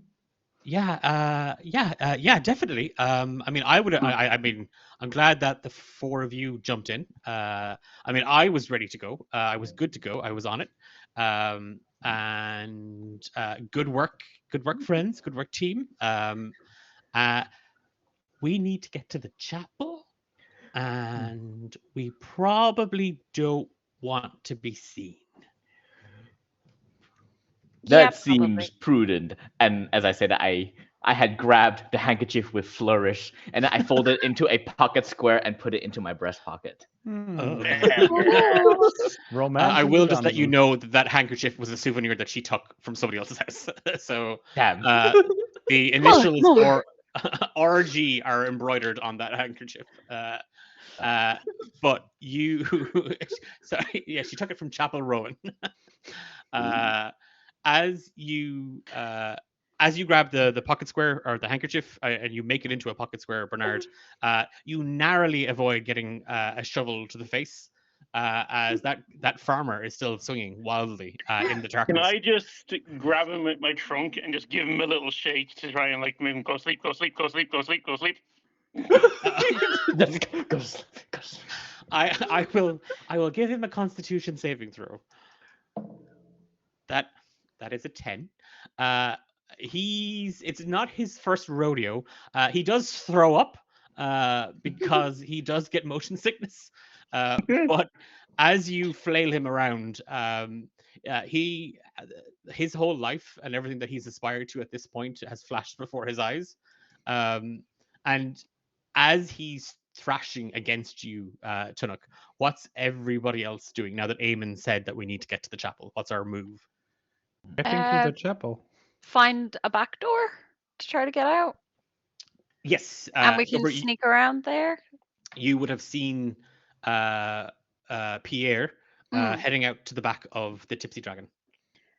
Just a quick one. While we're going through the back out that way, would I notice any little kind of potion vial thing that I might give to Bernard, should he wish to take it, to get his vision back? Just very quickly before we go out. Give me a medicine check just as you're running past to see if you can spot anything. Yeah. That is a 21. Oh. It's not even that hard because you recognize the labels straight away. Like are the group following Clover out with Eamon like to the back? Yeah. Yeah, I would have been trying to scream it, going, "Come on, come on!" Yeah, with the guard now kind of sick and dizzy and regretting everything. In the dark, mind you, while his two mates are passed out around him, you spill out the back, and Clover, you recognize the branded bottle of a McGucket Cure-It-All, a deep brown bottle, just sort of there, and just a one like a winking prospector holding a pickaxe emblazoned on the front of the bottle, giving you a thumbs up. And you know it as a cure-it-all. It is one of those things that can like relieve everything, from headaches to migratory nightmares, blindness. It can cause blindness, deafness. It can also cause deafness. Everything. It covers rashes, hives. You can put it on a beehive. Everything. So it's a cure that can either cure you or inflict you with something. Yeah. But they're Fair. largely safe. It's a good one. She'll swipe it anyway as we're going by and just like shout to Moira, going, "This is kind of technically stealing, but I mean it's for a good thing, and he started it anyway, so we're just going with it." Oh, a souvenir. Yeah, exactly. Just kind of head out and hope that Tanat can kind of fit through the doors as well if he can shrink back down. You can do it. Just break the door. It's fine. Yeah, as all of you kind of bundle out through the back entrance of the Tipsy Dragon, you leave Pierre, the owner, still sobbing, still with a nosebleed, and still trying to figure out what he wants out of life, and whether the buff industry is really right for him. I'll just Existential pat him on the head as he goes out. Just with the trunk, just. I minor illusion some small dust explosions as Thanok is leaving through the back exit.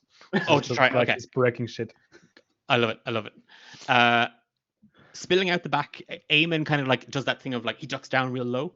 He pulls the hood of his cloak up again, and he literally do exactly what I do, and then he just throws himself up against the wall and like pulls his cloak up around himself. Yeah, Clover Tonic will do. That will won't throw work. himself against the wall and use his trunk to block the front of his face. Just Yeah, Eamon just gives you a thumbs up when he sees you do it, Tanook. Bernard watched the whole thing, frowning, and then just puts his hand in his pocket and just walks normally. And he kind of, like, Eamon is looking up at you, Tanook, and kind of gesturing over at Bernard. And we're just shoving him to go to the chapel. Come on, go Oh. Chalice. I'm still sitting on Thornok's head, so I'm doing anything that Thornok does. So. Okay. By the way, you are kind of peering over the top of the tavern. Like that's and there is the you still see Mirror Cerise has legged it. Like there's a dust cloud where she was. A small gathering of people have gone looking for the other farmer who was baseballed out of the tavern. So there's a search party being arranged for him. As the four of you and Eamon creep slowly towards the chapel, and you do. It's just off that main square, and there is a well-worn, dusty path, uh, banked on either side by little flower beds. And it looks, I mean, definitely old. You can see like a lot of the bricks are smothered in kind of like a sort of a rusty brown moss that kind of like hugs into the brick. You see a gorgeous spire, and in it a small silver bell. Um, and as you make your way down this path towards the chapel, uh, I'm gonna need everybody to give me a perception check. All right. While we're going down, you just see Tunnock just suddenly just start shrinking a little bit, going from the 12 to the 9, just whee, like Okay. a deflating balloon sound going as he shrinks. Just I love it. All right. And I will pass. 15. I'll pass Oh. the bottle to Bernard and just be like, in case you want your sight back when we find the redness, here you go. Oh. And she'll just start trotting then. I look at the bottle, which just looks like gray liquid to me. Yeah. Yeah. It's up to yourself if you wish to take it. She's not gonna ever force, but she's just like, this'll fix. You know what? What have I got to lose? I uncork it and I chug it. And Um, Clover got a 15 for her perception. 15. 11. 11, 8. Okay, and Bernard. Oh, 15. 15. Okay. I'm also going to need you to give me a Constitution save throw. Oh boy. Oh wait, I rolled quite high. 17. Oh boy. It's thick like molasses. You take a swig, it comes out like there is a very audible as all of it just slurps off the base of the bottle, and it snails down your throat. Like it's you feel every milliliter, every ounce of it. And the as it seeps, there is kind of an aftertaste of kind of sweetness to it. So almost like cloves, like a little bit of that kind of like heat. And it surges through you very, very quickly as it hits your belly, Bernard, and you do feel so rejuvenated. You've regained your vision, like you're full. You can see all spectrums of color. It's wonderful again. And you've also gained 3 temporary hit points. Nice. Nice. Sometimes I think it would be fun to live in this world, and then Declan describes any liquid. Yeah. When you were describing it, I just instantly thought, oh, do you remember the old like antibiotic medicine you used to get when you were a kid? Oh, Scott's Yeah. emulsion. I still remember. Yeah. Oh, nasty stuff. Yeah, not the best. As that hits your belly, and we're going to say that Moira and Chinook, you're keeping an eye out for anybody that might be around. Actually, I can, if I might use a feature for that, if that's okay. I have the investment of the Chain Master, the voice of the Chain Master feature. That means that I can perceive through the senses of Gulp and speak with Gulp's not existent voice as well. But in this case, I want to use the senses because Gulp has a sense called an ability called Detect Sentience. Gulp can sense the presence and location of any creature within 300 feet of it that has an intelligence of 3 or higher, regardless of interposing barriers, unless the creature is protected by a mind blank spell. So I would like to use Gulp's senses to check if someone is in the chapel. Yes. Okay. So for Chinook, you were keeping an eye out, like to see is anybody from the village kind of watching, Yes. or kind of coming close or coming near. You're on guard, and it's you're not really sure much else. You're kind of distracted by the spectacle that's happening on the other side of the village. Bernard and Clover, you can definitely hear a scuffle inside. There's something happening inside. And you hear the sounds of heavy boots, kind of like, and there's some, you can hear someone grunting and like struggling inside the chapel. I think And someone might be in trouble. We have to go as help them. as you barge towards the door, there's a moment where Moira, you hear Clover say that we need to help them, and you're like, oh, I wonder who that is. And with no perception of personal space or boundaries, you immediately reach out into the ether of thoughts, and you inside the inside the church, you get the presence of a mind in panic. There is there's that's the immediate alarm, and then there are three others. Uh, their thoughts are a little bit more pointed. Their thoughts are a little bit more mushy, and they're here for a purpose. And the, as you get to the door, Clover and Bernard, reaching for the handle, a red shield of light just erupts over it. And Eamon just goes, "Oh yeah, yeah." Um, so there's, I forgot to mention this. We actually can't get in because, well, since the failed attempt to get the chalice. Well, I mean, I didn't fail. I got it. Remember, it's the real one. Well, it's the fake. It's the fake real one. They may have bumped up on the old security. So That seems like an important thing to say at the start.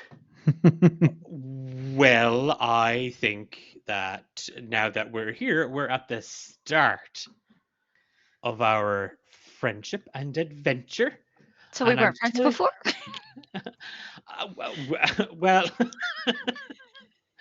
Sorry. no, he's not. He's not like 100. He's like, well, it's that thing of like he's always doing something to try and distract you from the other thing that he's trying to do. Fair. And you see that he had taken out kind of a small little kit. Well, this is absolutely of no use to us. I don't suppose. And he just touches against the shield, and the bell begins to ring over the church, and all of you hear the phrase, "A little anger goes a long way. See red, not with your eyes, but in your head." Great. Eamon, come here. I'm gonna cut your brain out and put it onto the church door. I'm just kidding. What's the riddle? That's a riddle. Is that a riddle? And Eamon kind of looks around and goes, well, you're the brains, I'm the muscle. So brains. I have a brain. Petting. And he does. He kind of reaches out to touch Club, and then kind of pulls his hand back. I'm allergic to hamsters. And he does. It's that thing where everybody who sees Glub collectively just disassociates from it. They don't see a brain; they see a hamster. A hamster that's this I big. get that. Yes, You yeah, don't. it's You a just very, don't want to. just a very brawny hamster. Tunuk is gonna get one of those freshly painted fake chalices that we bought and just like get the red paint and just kind of like rub it on the shield. Just like rub it on the shield. As you do that, Tunuk, as you kind of like you take one of the tiny little chalices that Bernard paid for with money that doesn't exist. You scrape some of the varnish off of it and you smear it across, and immediately the door of the chapel, like the red light, cracks and courses up along you as magical energy lashes out, and you take 4 radiant damage. I don't think that's quite right. Could you repeat the riddle, please? Yes, I can. A little anger goes a long way. See red not with your eyes, but in your head. Okay. Moira is jumping, crawling off of Thonok, and is standing right in front of the door and is going, I am so disappointed with you right now. How could you do this to me and my family? I thought you would be a trusted door, and you disappointed me. I am so angry at you right now. How could you ever do this to me? I never want to see you again. And Clover is so Jump proud. off. She's like, yes, I taught you right. Jesus Christ! But now here's like Is a also going to be here's so like a small proud clap. of the little Moira her getting angry. Angry! So But I also, proud. I am like, so just to kind of like go above the table for a second, I am so distressed as Jacqueline that Moira's version of anger is the same version of anger that my mother used. So I heard that in my mom's voice. That's the Irish mammy. Such an Irish mommy thing to do. That is getting you a point of inspiration, Moira. That was phenomenal. That was so phenomenal good. work. I will, since we're above the table, I am also going to point out that we are $270 away from our goal. Oh. That's No way. amazing work. That's So really, really good. guys are there's still awesome. time to back our players. There's still time to get Pierre to say that phrase that you all apparently want him to say. There's loads of options that are there to you, and all of the proceeds are going directly to the PCRF. And Moira, with that, as you stand there, proud, like your fists on your hips, just the odd sort of like and head bop and sharp movement. The door starts to cry. The door glows red with shame and embarrassment. It weeps. You can hear it all in the tone of the bell, and the magic just shatters. Oh. And there is a little knock sound as the door opens, and you hear, and inside all of you hear this ongoing scuffle and skirmish. Yeah, Bernard would take a second to just look extremely baffled and go, you know what? I did not think that would work, but good show, little one. Thank you. I am just picturing Moira with the wooden spoon now. The wooden spoon in hand, the tea towel in the other. Oh gosh. Throwing a pantoffel. As so yeah, you're standing there. The door, the shield on the door has crumbled under despair and the untold rage that Moira holds in her heart. And you can just see through the crack of the door. You see shapes and shadows moving at the end of the chapel. All right. Moira is just walking in like it's the most natural thing in the world. Bernard will follow close behind. And so Clover, she'd be just like, oh, yay. Just following up the rear. Just Okay. And Eamon is following up that rear because he's not going first. As the four of you, and I'm going to give you that sort of like almost Beatrix Kiddo moment in Kill Bill where in slow motion the doors of the chapel open and like the sweet cacophony of the bells ring out inside. You can hear it. It rings throughout the square of Mullaghmore and into the wilds and the woods beyond. In slow motion, the four of you just led. Also, we also forgot that Moira is still wearing sunglasses. Moira Oh, yeah. leads inwards, fists still on hips, as you see the doors swing open inward, and at the end of the chapel, just in front of the altar, you see that priest from earlier in the kind of brownish pink robes, holding what is definitely the color crimson Bernard, because you can now identify with extreme accuracy the various shades in all colors. That, my friend, is crimson. And in its clutches, you see the priest trying to wrestle the crimson chalice out of the hands of a red cap, bolstered on either side by his buddies. And they look back and they snarl and they hiss as they see the four of you, plus Eamon, who's standing in the doorway, panicking. And they all kind of a hiss. And the priest kind of looks at them. The priest looks at ye. They're trying to steal the crimson chalice. And he's he's desperately trying to wrestle it from them. Oh, we gotta go help them. I'm looking over. I'm looking over to Eamon. Now, is that the right one? Pointing at the chalice. Is everyone in that moment? Eamon kind of is just kind of look at you, Moira, completely intimidated. You unlocked a fear in that poor little halfling that he thought he had dealt with many years ago. It came all right up again. He's going to have to ring his mom after this to have a chat with her.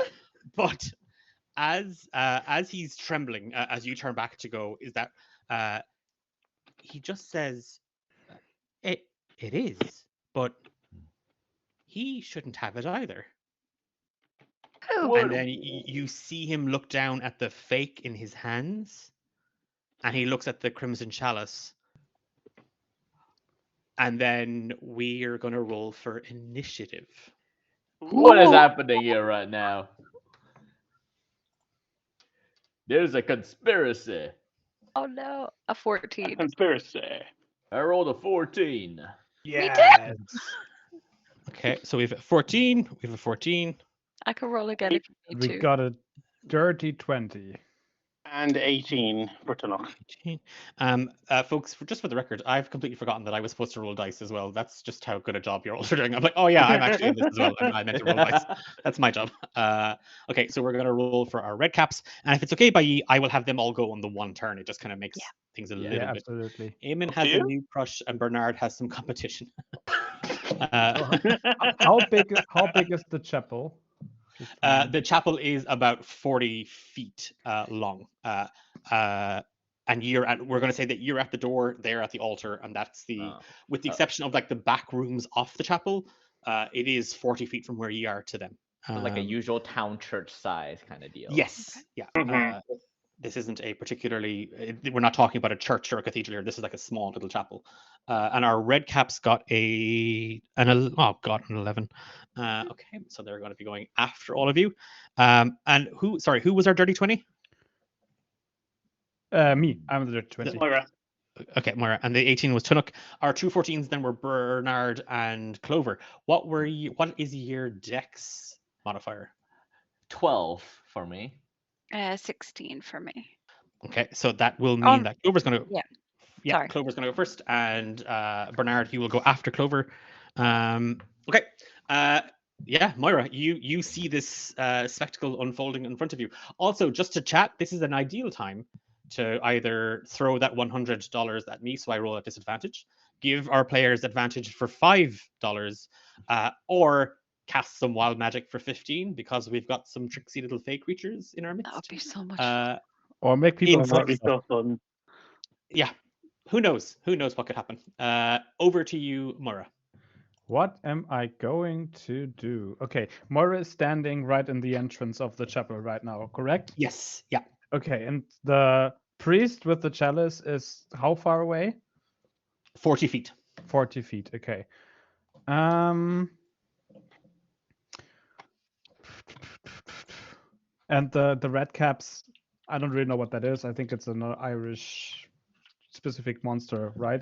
Their red caps are like they're actually Demons? terrifying little fey creatures. They're gnome-like, I guess, but not as nice. Did you play Baldur's Gate 3?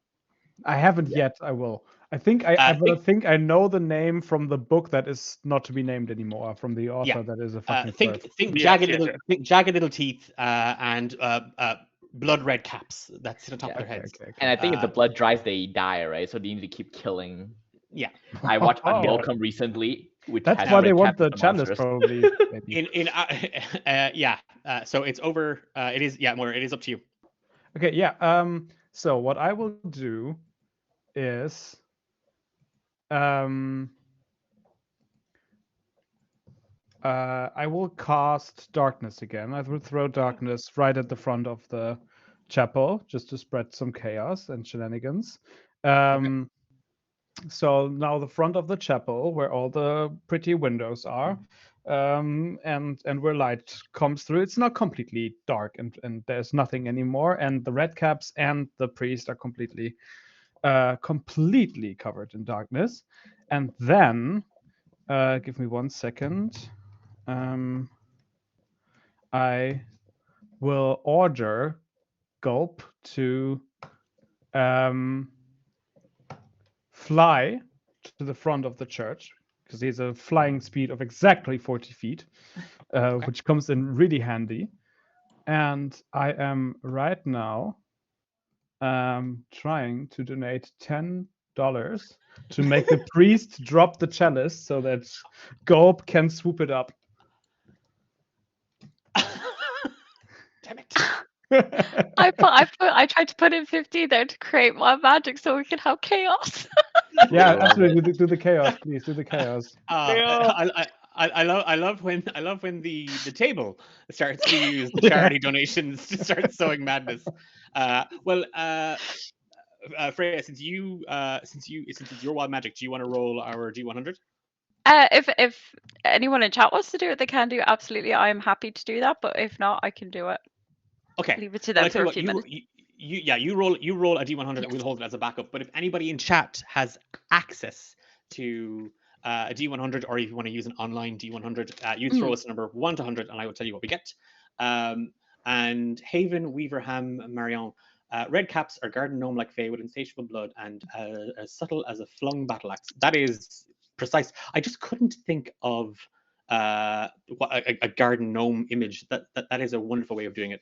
And we have we have 2 donations now to drop it, Oh. so you have to extra drop it. Okay. Slam dunk it to the ground. Okay. As we have, so the donations were for the priest to drop it. The priest, yeah. And the red caps are going to drop it as well. Drop it like it's hot. Drop it like it's hot. Yeah. Okay. I didn't know they were all holding it. Okay, yeah, absolutely. Yes, because he was wrestling. So he was wrestling. Everyone, two people donated for the chalice to be dropped. They're dropping it. Gulp is swooping in. Gulp is getting it in the. And there's a 25 for wild magic. Hey. Okay. Jeez. Why did you even roll initiative? Okay, let me take care of the wild magic because I think this is going to be a great time. Yes. Oh my god.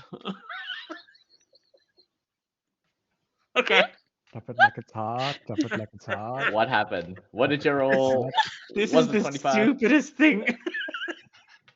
So, right. Okay. Here is what happens just in the first round of combat. In 6 seconds. In 6 seconds. All right. All of this happens it's exactly only the first. In 6 seconds. For the record, if those donations keep coming in, I'm happy to keep making this as insane as possible. As you see the priest and the red cap wrestle, Moira, you stare down and you strongly remember what Clover said to you because it resonated with you, and also it happened less than 10 minutes ago in Petite Dragon when she told you stealing was bad, and you don't know which one of these two, based on what Eamon just said, you don't know which one of these two is actually stealing. They're both stealing, and stealing is wrong. And channeling all of Declan's mother's energy into this moment, both the red cap and the priest are paralyzed with fear and they let go. It's that thing of, when you were a kid and you got caught doing something and you immediately freeze. It's that thing of like, oh, and they are stunned as the chalice falls, and this all happens in slow motion. Seeing your opportunity, Moira, you push that magic that much more further, and the entire the entire back end of the chapel in Mullaghmore is just swallowed in a cloud of swirling darkness. But then at the edge of your magic, there's just something else. And what's that? Like, what's that? You know when you see like a crack, like or a little piece of the wallpaper or the paint chip away, you're like, I'll just touch that, and then a load of it falls off. Yeah.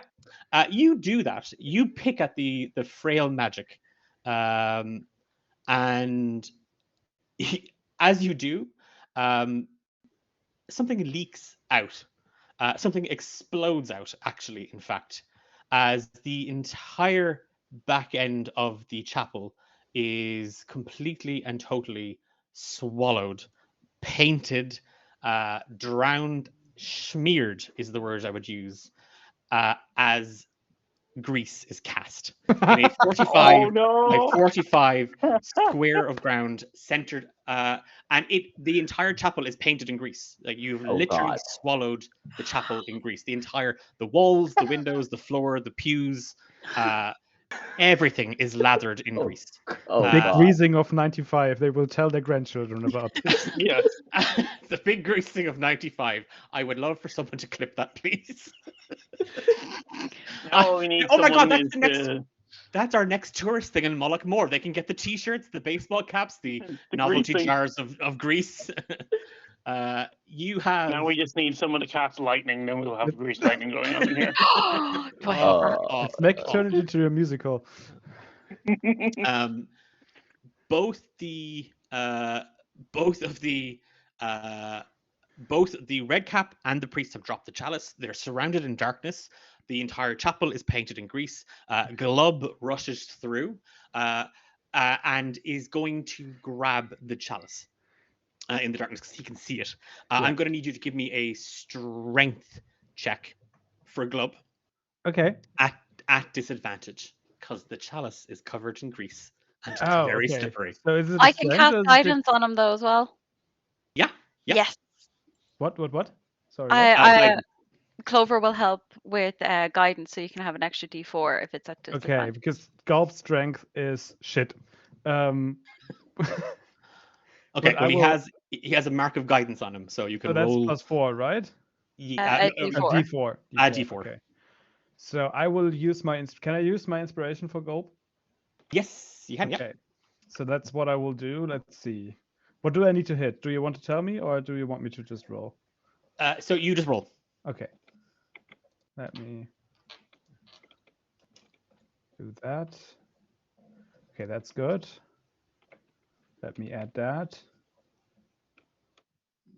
That's also good.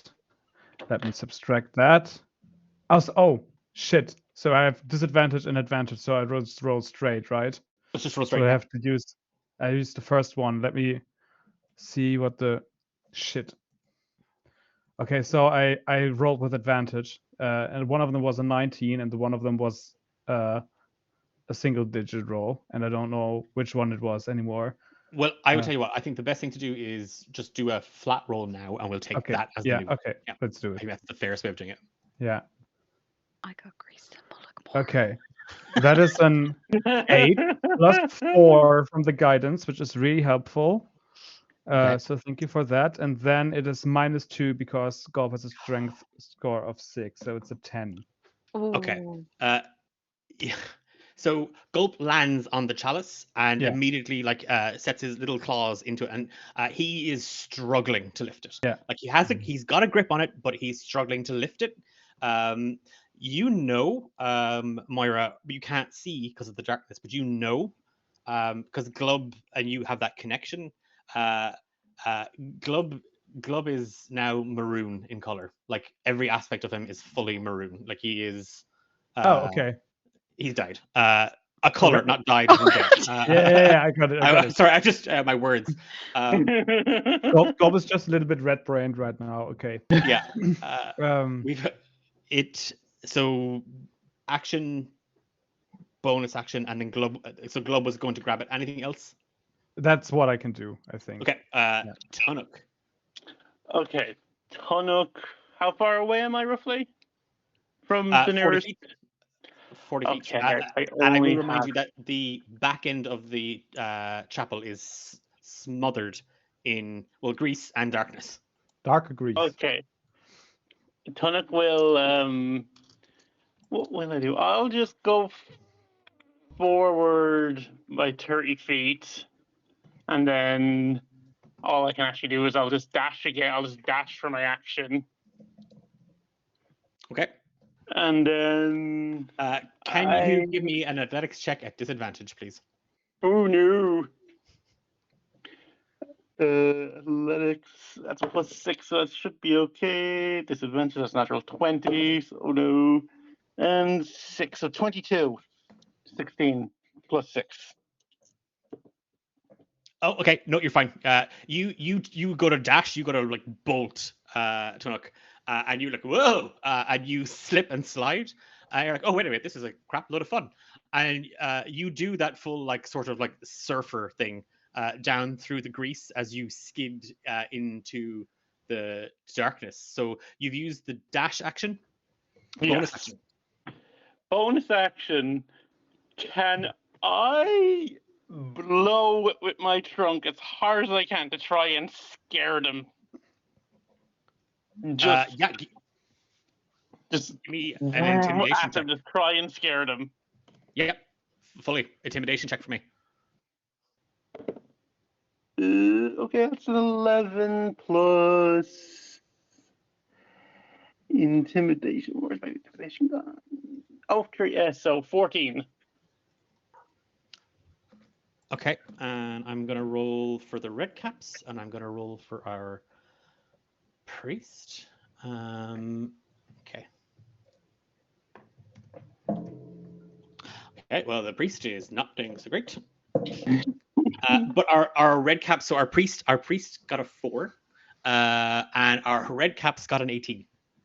Oh, no. So the priest literally scuttles back again in the dark.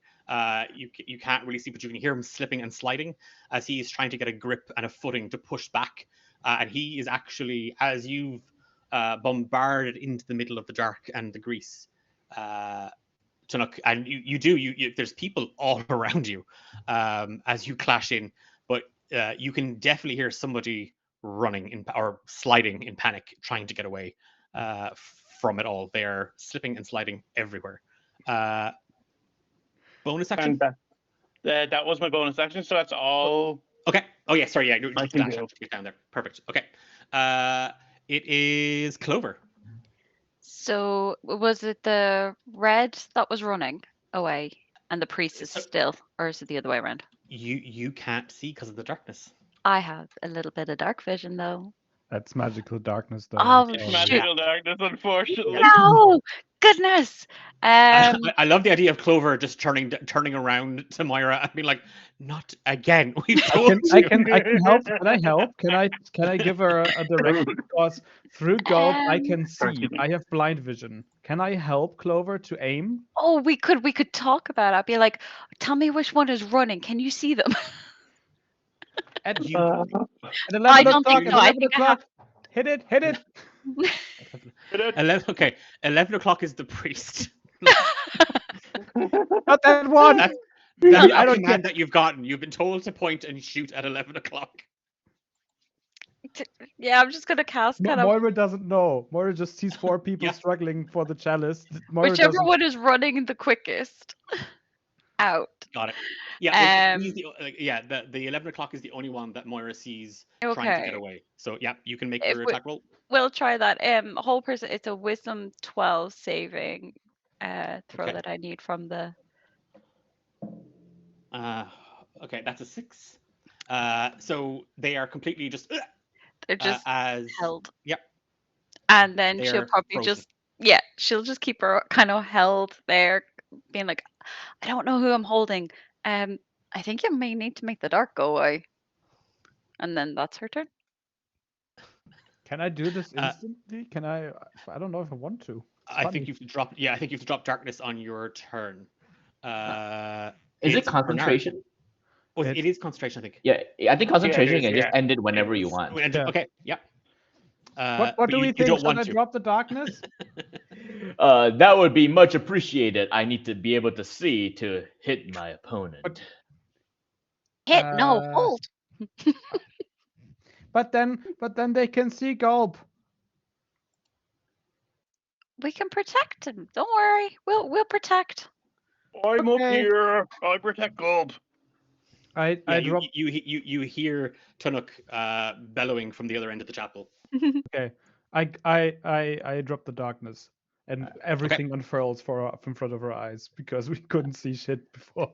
Yeah, everything unfurls, but everything and like wow, it's almost like Bernard. You wish you could see in shades of grey because everything is painted in grease. Everything is. It's that one thing. Wait, did the keyboard mouse No. working? Everything. You're covered. Clover's covered. The red caps are covered. The paralyzed priest is covered, who's like lying on the ground, like that. I don't know. I don't know if someone has fireball, but please don't cast fireball because if this thing spreads to fire, the whole town will burn down. You can't extinguish grease fire. It's which is Uh, fucked. It is All right. your action. All right, I am going to wait. Do I need to make deck save to walk?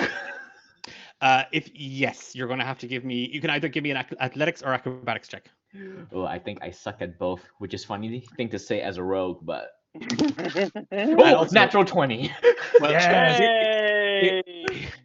here's the fun part. That's at disadvantage, so you have to roll again. Oh God. No! Oh, no! come on, Do another it one. again. Do it again. 10. Okay. It is that thing of you spring forward, you're like, ha ha, and you, what was going to be this wonderful, like, sort of like leaping and bounding over the pews, just involves you like, oh, sorry, I just gotta get one leg over. I'm sorry, oh, my pants are greasy. It's just really awkward. You're able to stay on your feet, but you Alright. are kind of like pushing off of things, Bernard. Alright. You are now, what's your movement speed? 30. There's 10 foot between you, the greasy crimson chalice, the greasy red caps, the greasy Tunuk, the greasy priest, and Glub, who's very, very red.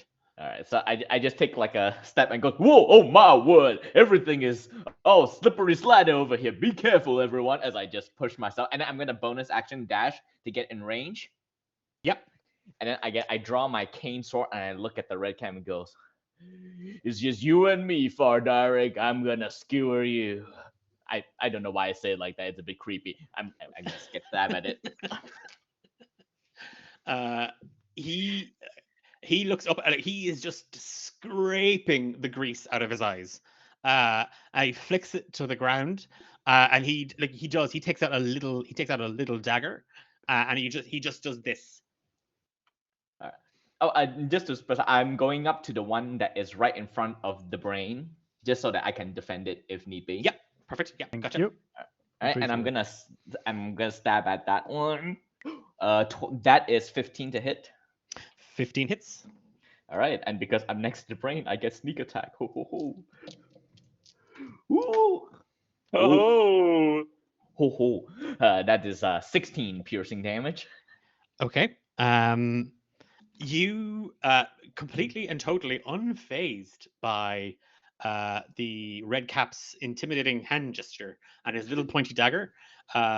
He snarls as you lunge and like, "Whoa!" And you kind of leap, and you're able to, with that momentum to lunge and you catch it. And he is spongy. It is like literally skewering a mushroom almost. As you catch him and your rapier stabs in, and he's like, ah! And it was like, they stole from us first, as he kind of like lashes out with the little dagger, and then immediately all three, Bernard, turn and look, and then the other two scrape the grease out of their eyes.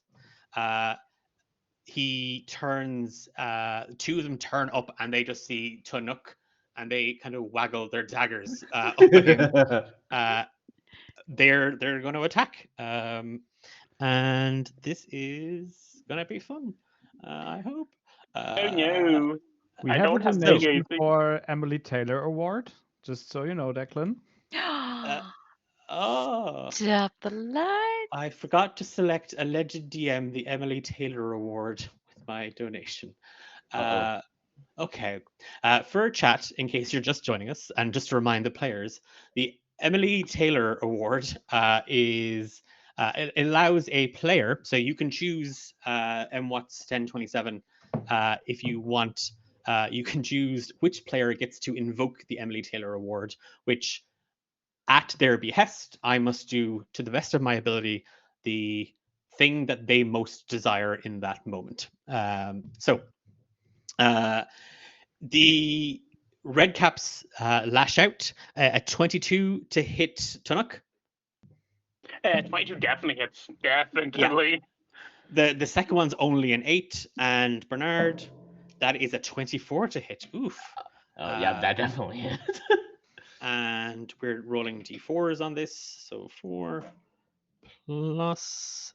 So that's 7 damage to you, Tunnock, and that is 10 damage to you, Bernard. Yeah. Ooh. And they are like, it's that thing of like in one motion, like the 3 musketeer red caps that they are, fearless and bold, but missing their fourth. They lash out with blades in hand, sweeping and swiping. It is Moira, your action. Yes, it's going to be far less impressive than the first one, I believe. I will use my feature of my Rod of the Packkeeper to get back a spell slot. It's an action. Yeah. So I can cast another spell, possibly next round.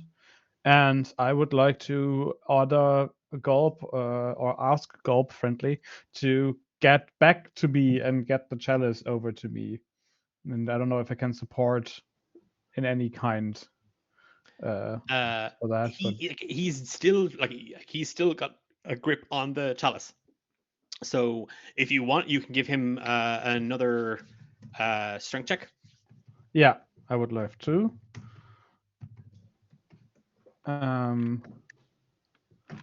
Okay, but is it again with disadvantage? No, because he got his grip. So that was Okay. more like, could he get a hold on it? So this is not a disadvantage. Okay, cool. And can I get guidance for that again, or is that? I was very generous because guidance is cast on someone's turn. I was very generous. Yes. And I think chat's already mad at me for breaking so many rules. It's very nice of you. Let's see what Gulp can manage on his own. Oh, it's 0. Sad. He goes to pull and he slips. Yeah. Like it's that thing of like he is at it. Like Glove is trying. your best friend.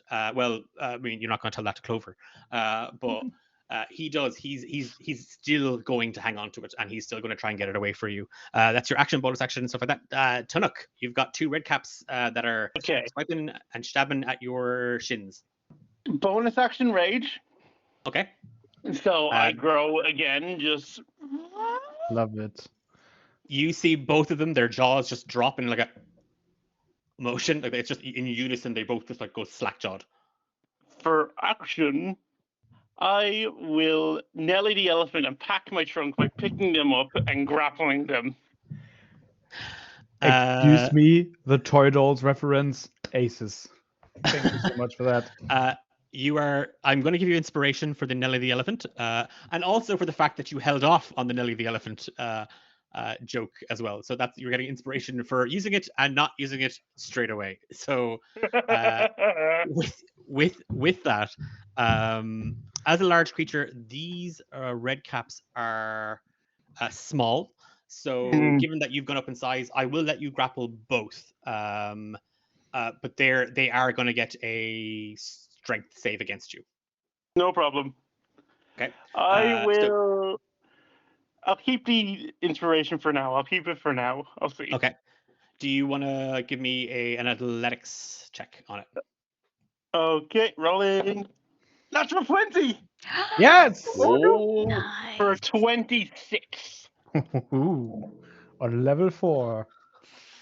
Let's go. Well, it's your nat 20 versus my nat 1. Let's see who wins. Oh, no.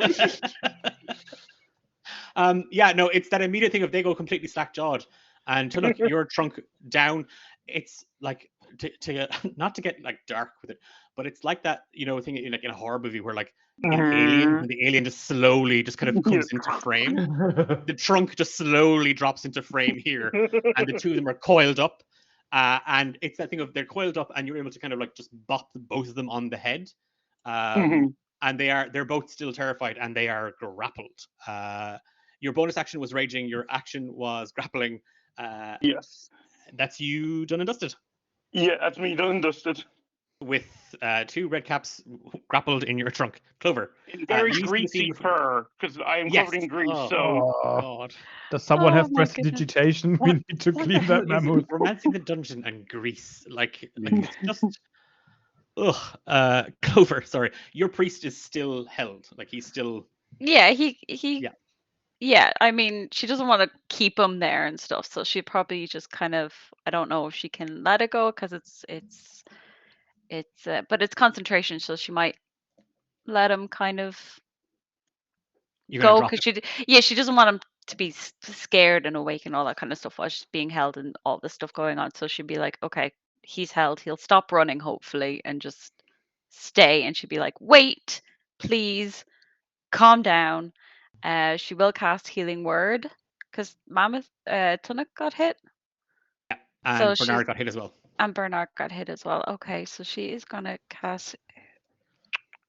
It's only on one person though. I can do it. I'm quite fine. okay. Yeah, because I had the temp hit point that absorbed a couple of damage points. Oh, okay. Okie dokie. Oh, yes.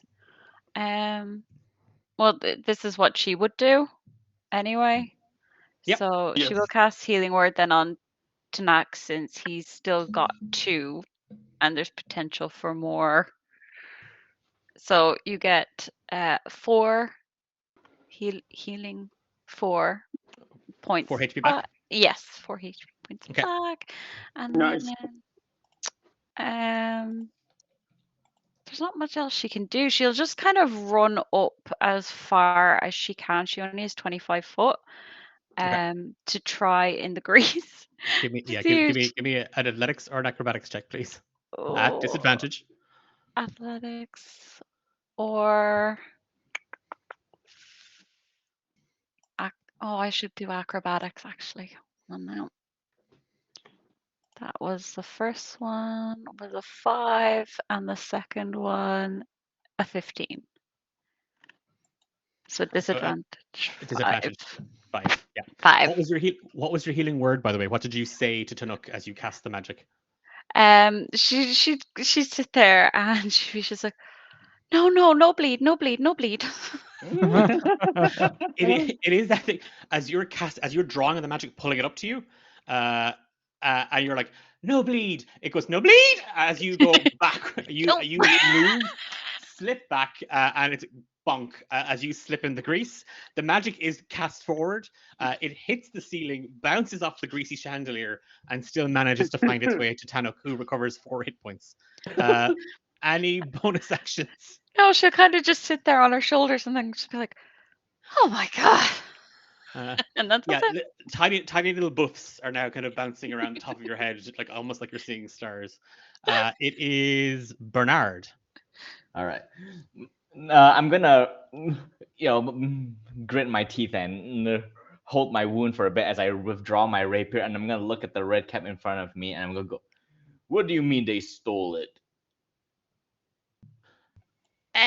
We invited one of the flesh bags to a party. They made a holy show of themselves. They drank, they ate, they didn't bring a gift, and then when my mistress went and counted her cups, one of them was missing. They're probably telling the truth, but I'm gonna inside check them just in case. Oh, 25. Oh yeah, he is furious. He is enraged, but he is not lying. Huh. It seems we might be in a little bit of a misunderstanding. My apologies. I'm gonna sheath my rapier. I'm gonna turn to everyone. Everyone, stop fighting. This isn't what it looks like. They were robbed. The chalice belongs to them and it was stolen. You hear from the back of the church, Eamon said, not stealing, souveniring. Yeah, You were yeah, yeah. Souveniring. There's a Souveniring. difference. And like Look. Eamon kind of shrugs his shoulders. Are you on hearing Bernard exclaim that you're actually helping the wrong people? What's everybody's reaction? Shocked at my friend who lied to me. Oh, Eamon's gone totally red in the face. He's like, She's just going to turn and give him the nastiest look that you can get from a tiny, pretty little big green eye gnome. Just... and I'm giving you inspiration just for that little quip, Clover. That's the I love the little callback and using Eamon's own words against him. Give me a persuasion check, please, just to see if Eamon can turn over a new leaf. Persuasion is a 12. It's not enough. Eamon's a horrible person. He has gone red in the face and he does look very sorry. But it's that thing where he puts his head down, he's shaking it, but occasionally he kind of cocks one eye up at you. I'm so sorry. Oh, you will be. Moira, what are you doing?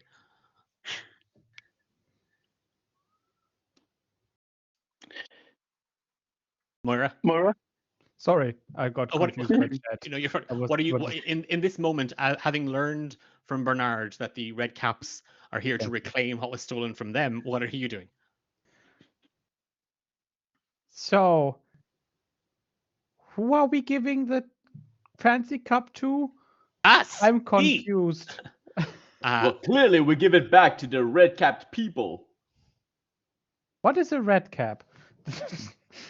Utter confusion in Moira's face. Yeah, all the Red Caps are like gesturing at their head, wearing the red cap. As far as everyone is red in here. Everyone is red. As far as Moira was concerned, Moira just tried to get the cup for themselves. So okay. Is now just holding them actually, up by their feet. I think that is the thought that reigns in Moira's head. So Moira goes, so if you want the cup and you want the cup, why don't I take the cup and everyone is happy? I think that's more stealing.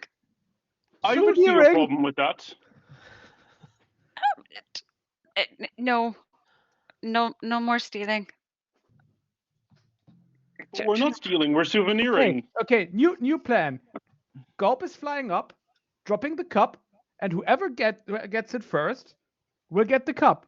And then once a year, we do a sports game in the little village of, I forgot the name, and we will throw up a cup in the middle of the village, and whoever gets the cup first to the other end of the village wins and can keep it for the year. How about that? I tell you what, sharing instead of stealing. I like. You're going to have to give me a persuasion check because the Red Caps do not want to go back empty-handed to their queen. And I reckon since M. Watts 1027 was our Emily Taylor alleged DM award recipient, M. Watts 10. So what did you get on your persuasion check, Moira? It's a 10, sadly. Can someone just bring $5 and give me advantage? I can give you guidance. Could I give Moira my advantage, my inspiration die? I tell you what, this is for charity. I'm going to say yes to the guidance, and I'm going to say yes to that handing over the inspiration. Let's do it. Let's do it. Because you are not close to what you need to roll. Oh shit! I give myself advantage. I put in another 5. What did you get? Happen. It was a 3. We will not start with this. I put another $5. That's not fucking happening. Okay. I will force this now. I love it. All this while, Chinook has just swapped it around, so now he's holding them up by like their legs, like you hold a baby pig. They're just I love it. held up. Coins and candy and like lint falls out of their pockets. Ooh, A candy. sickle falls out of one of them. As this is happening, Bernard, what are you doing? I'm gonna look.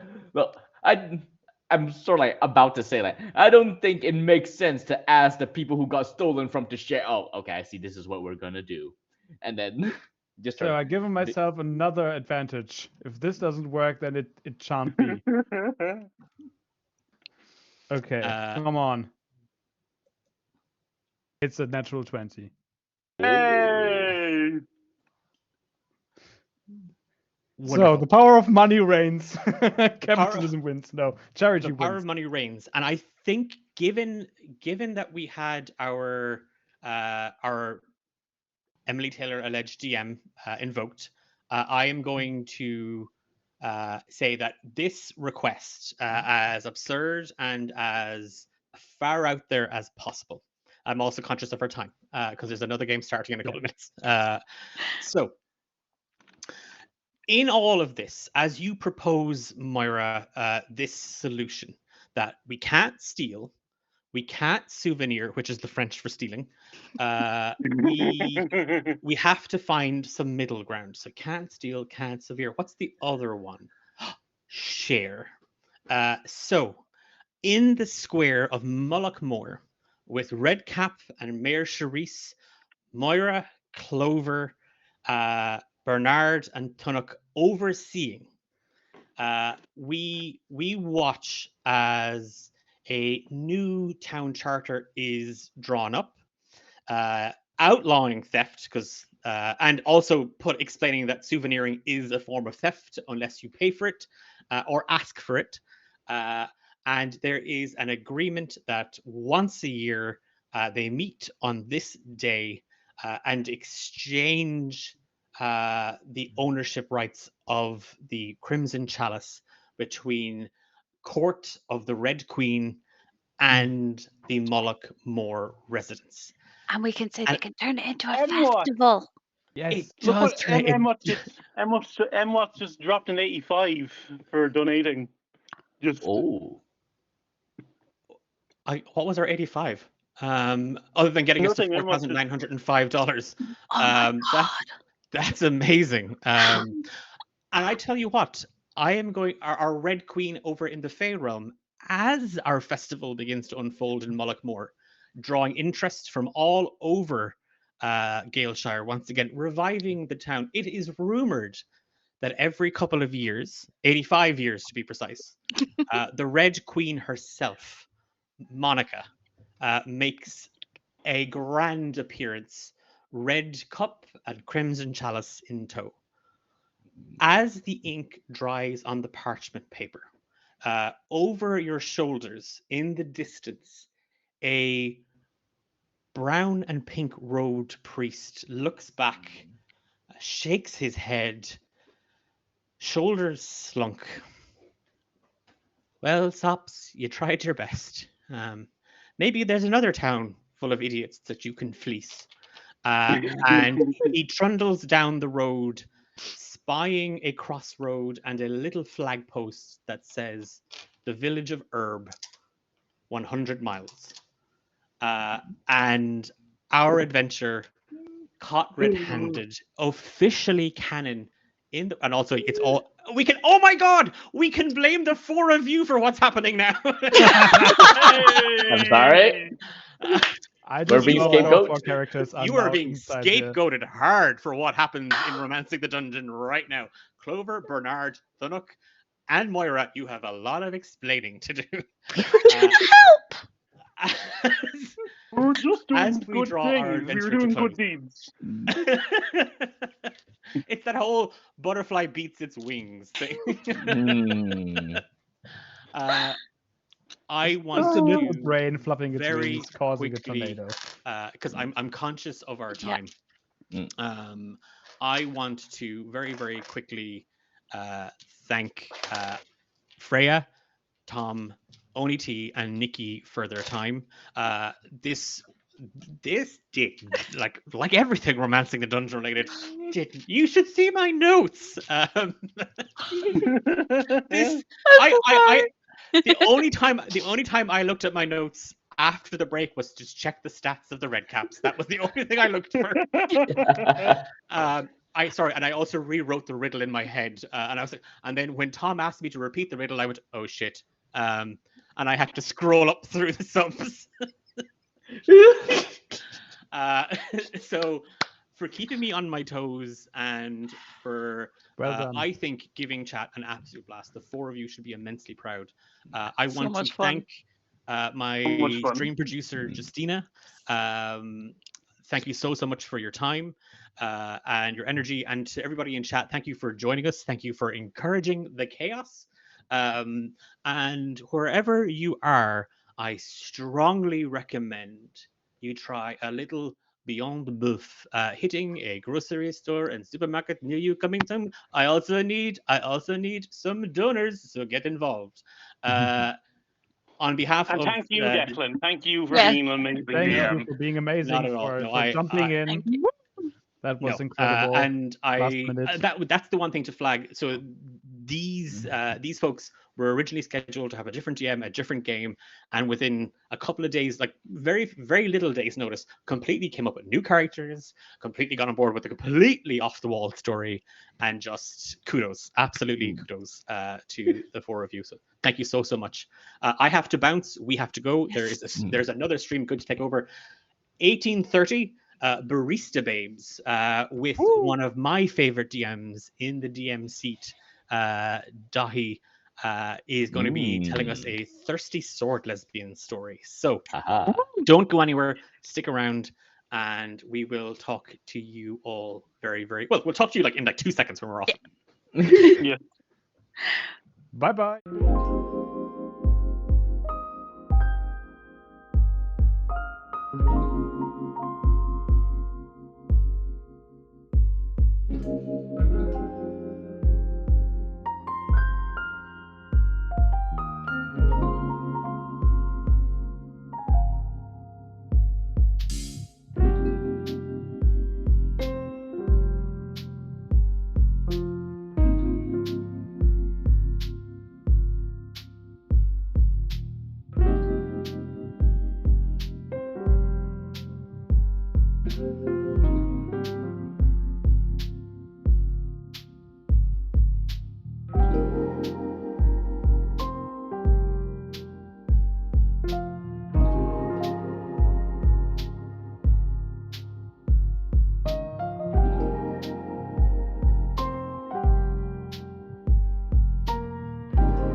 you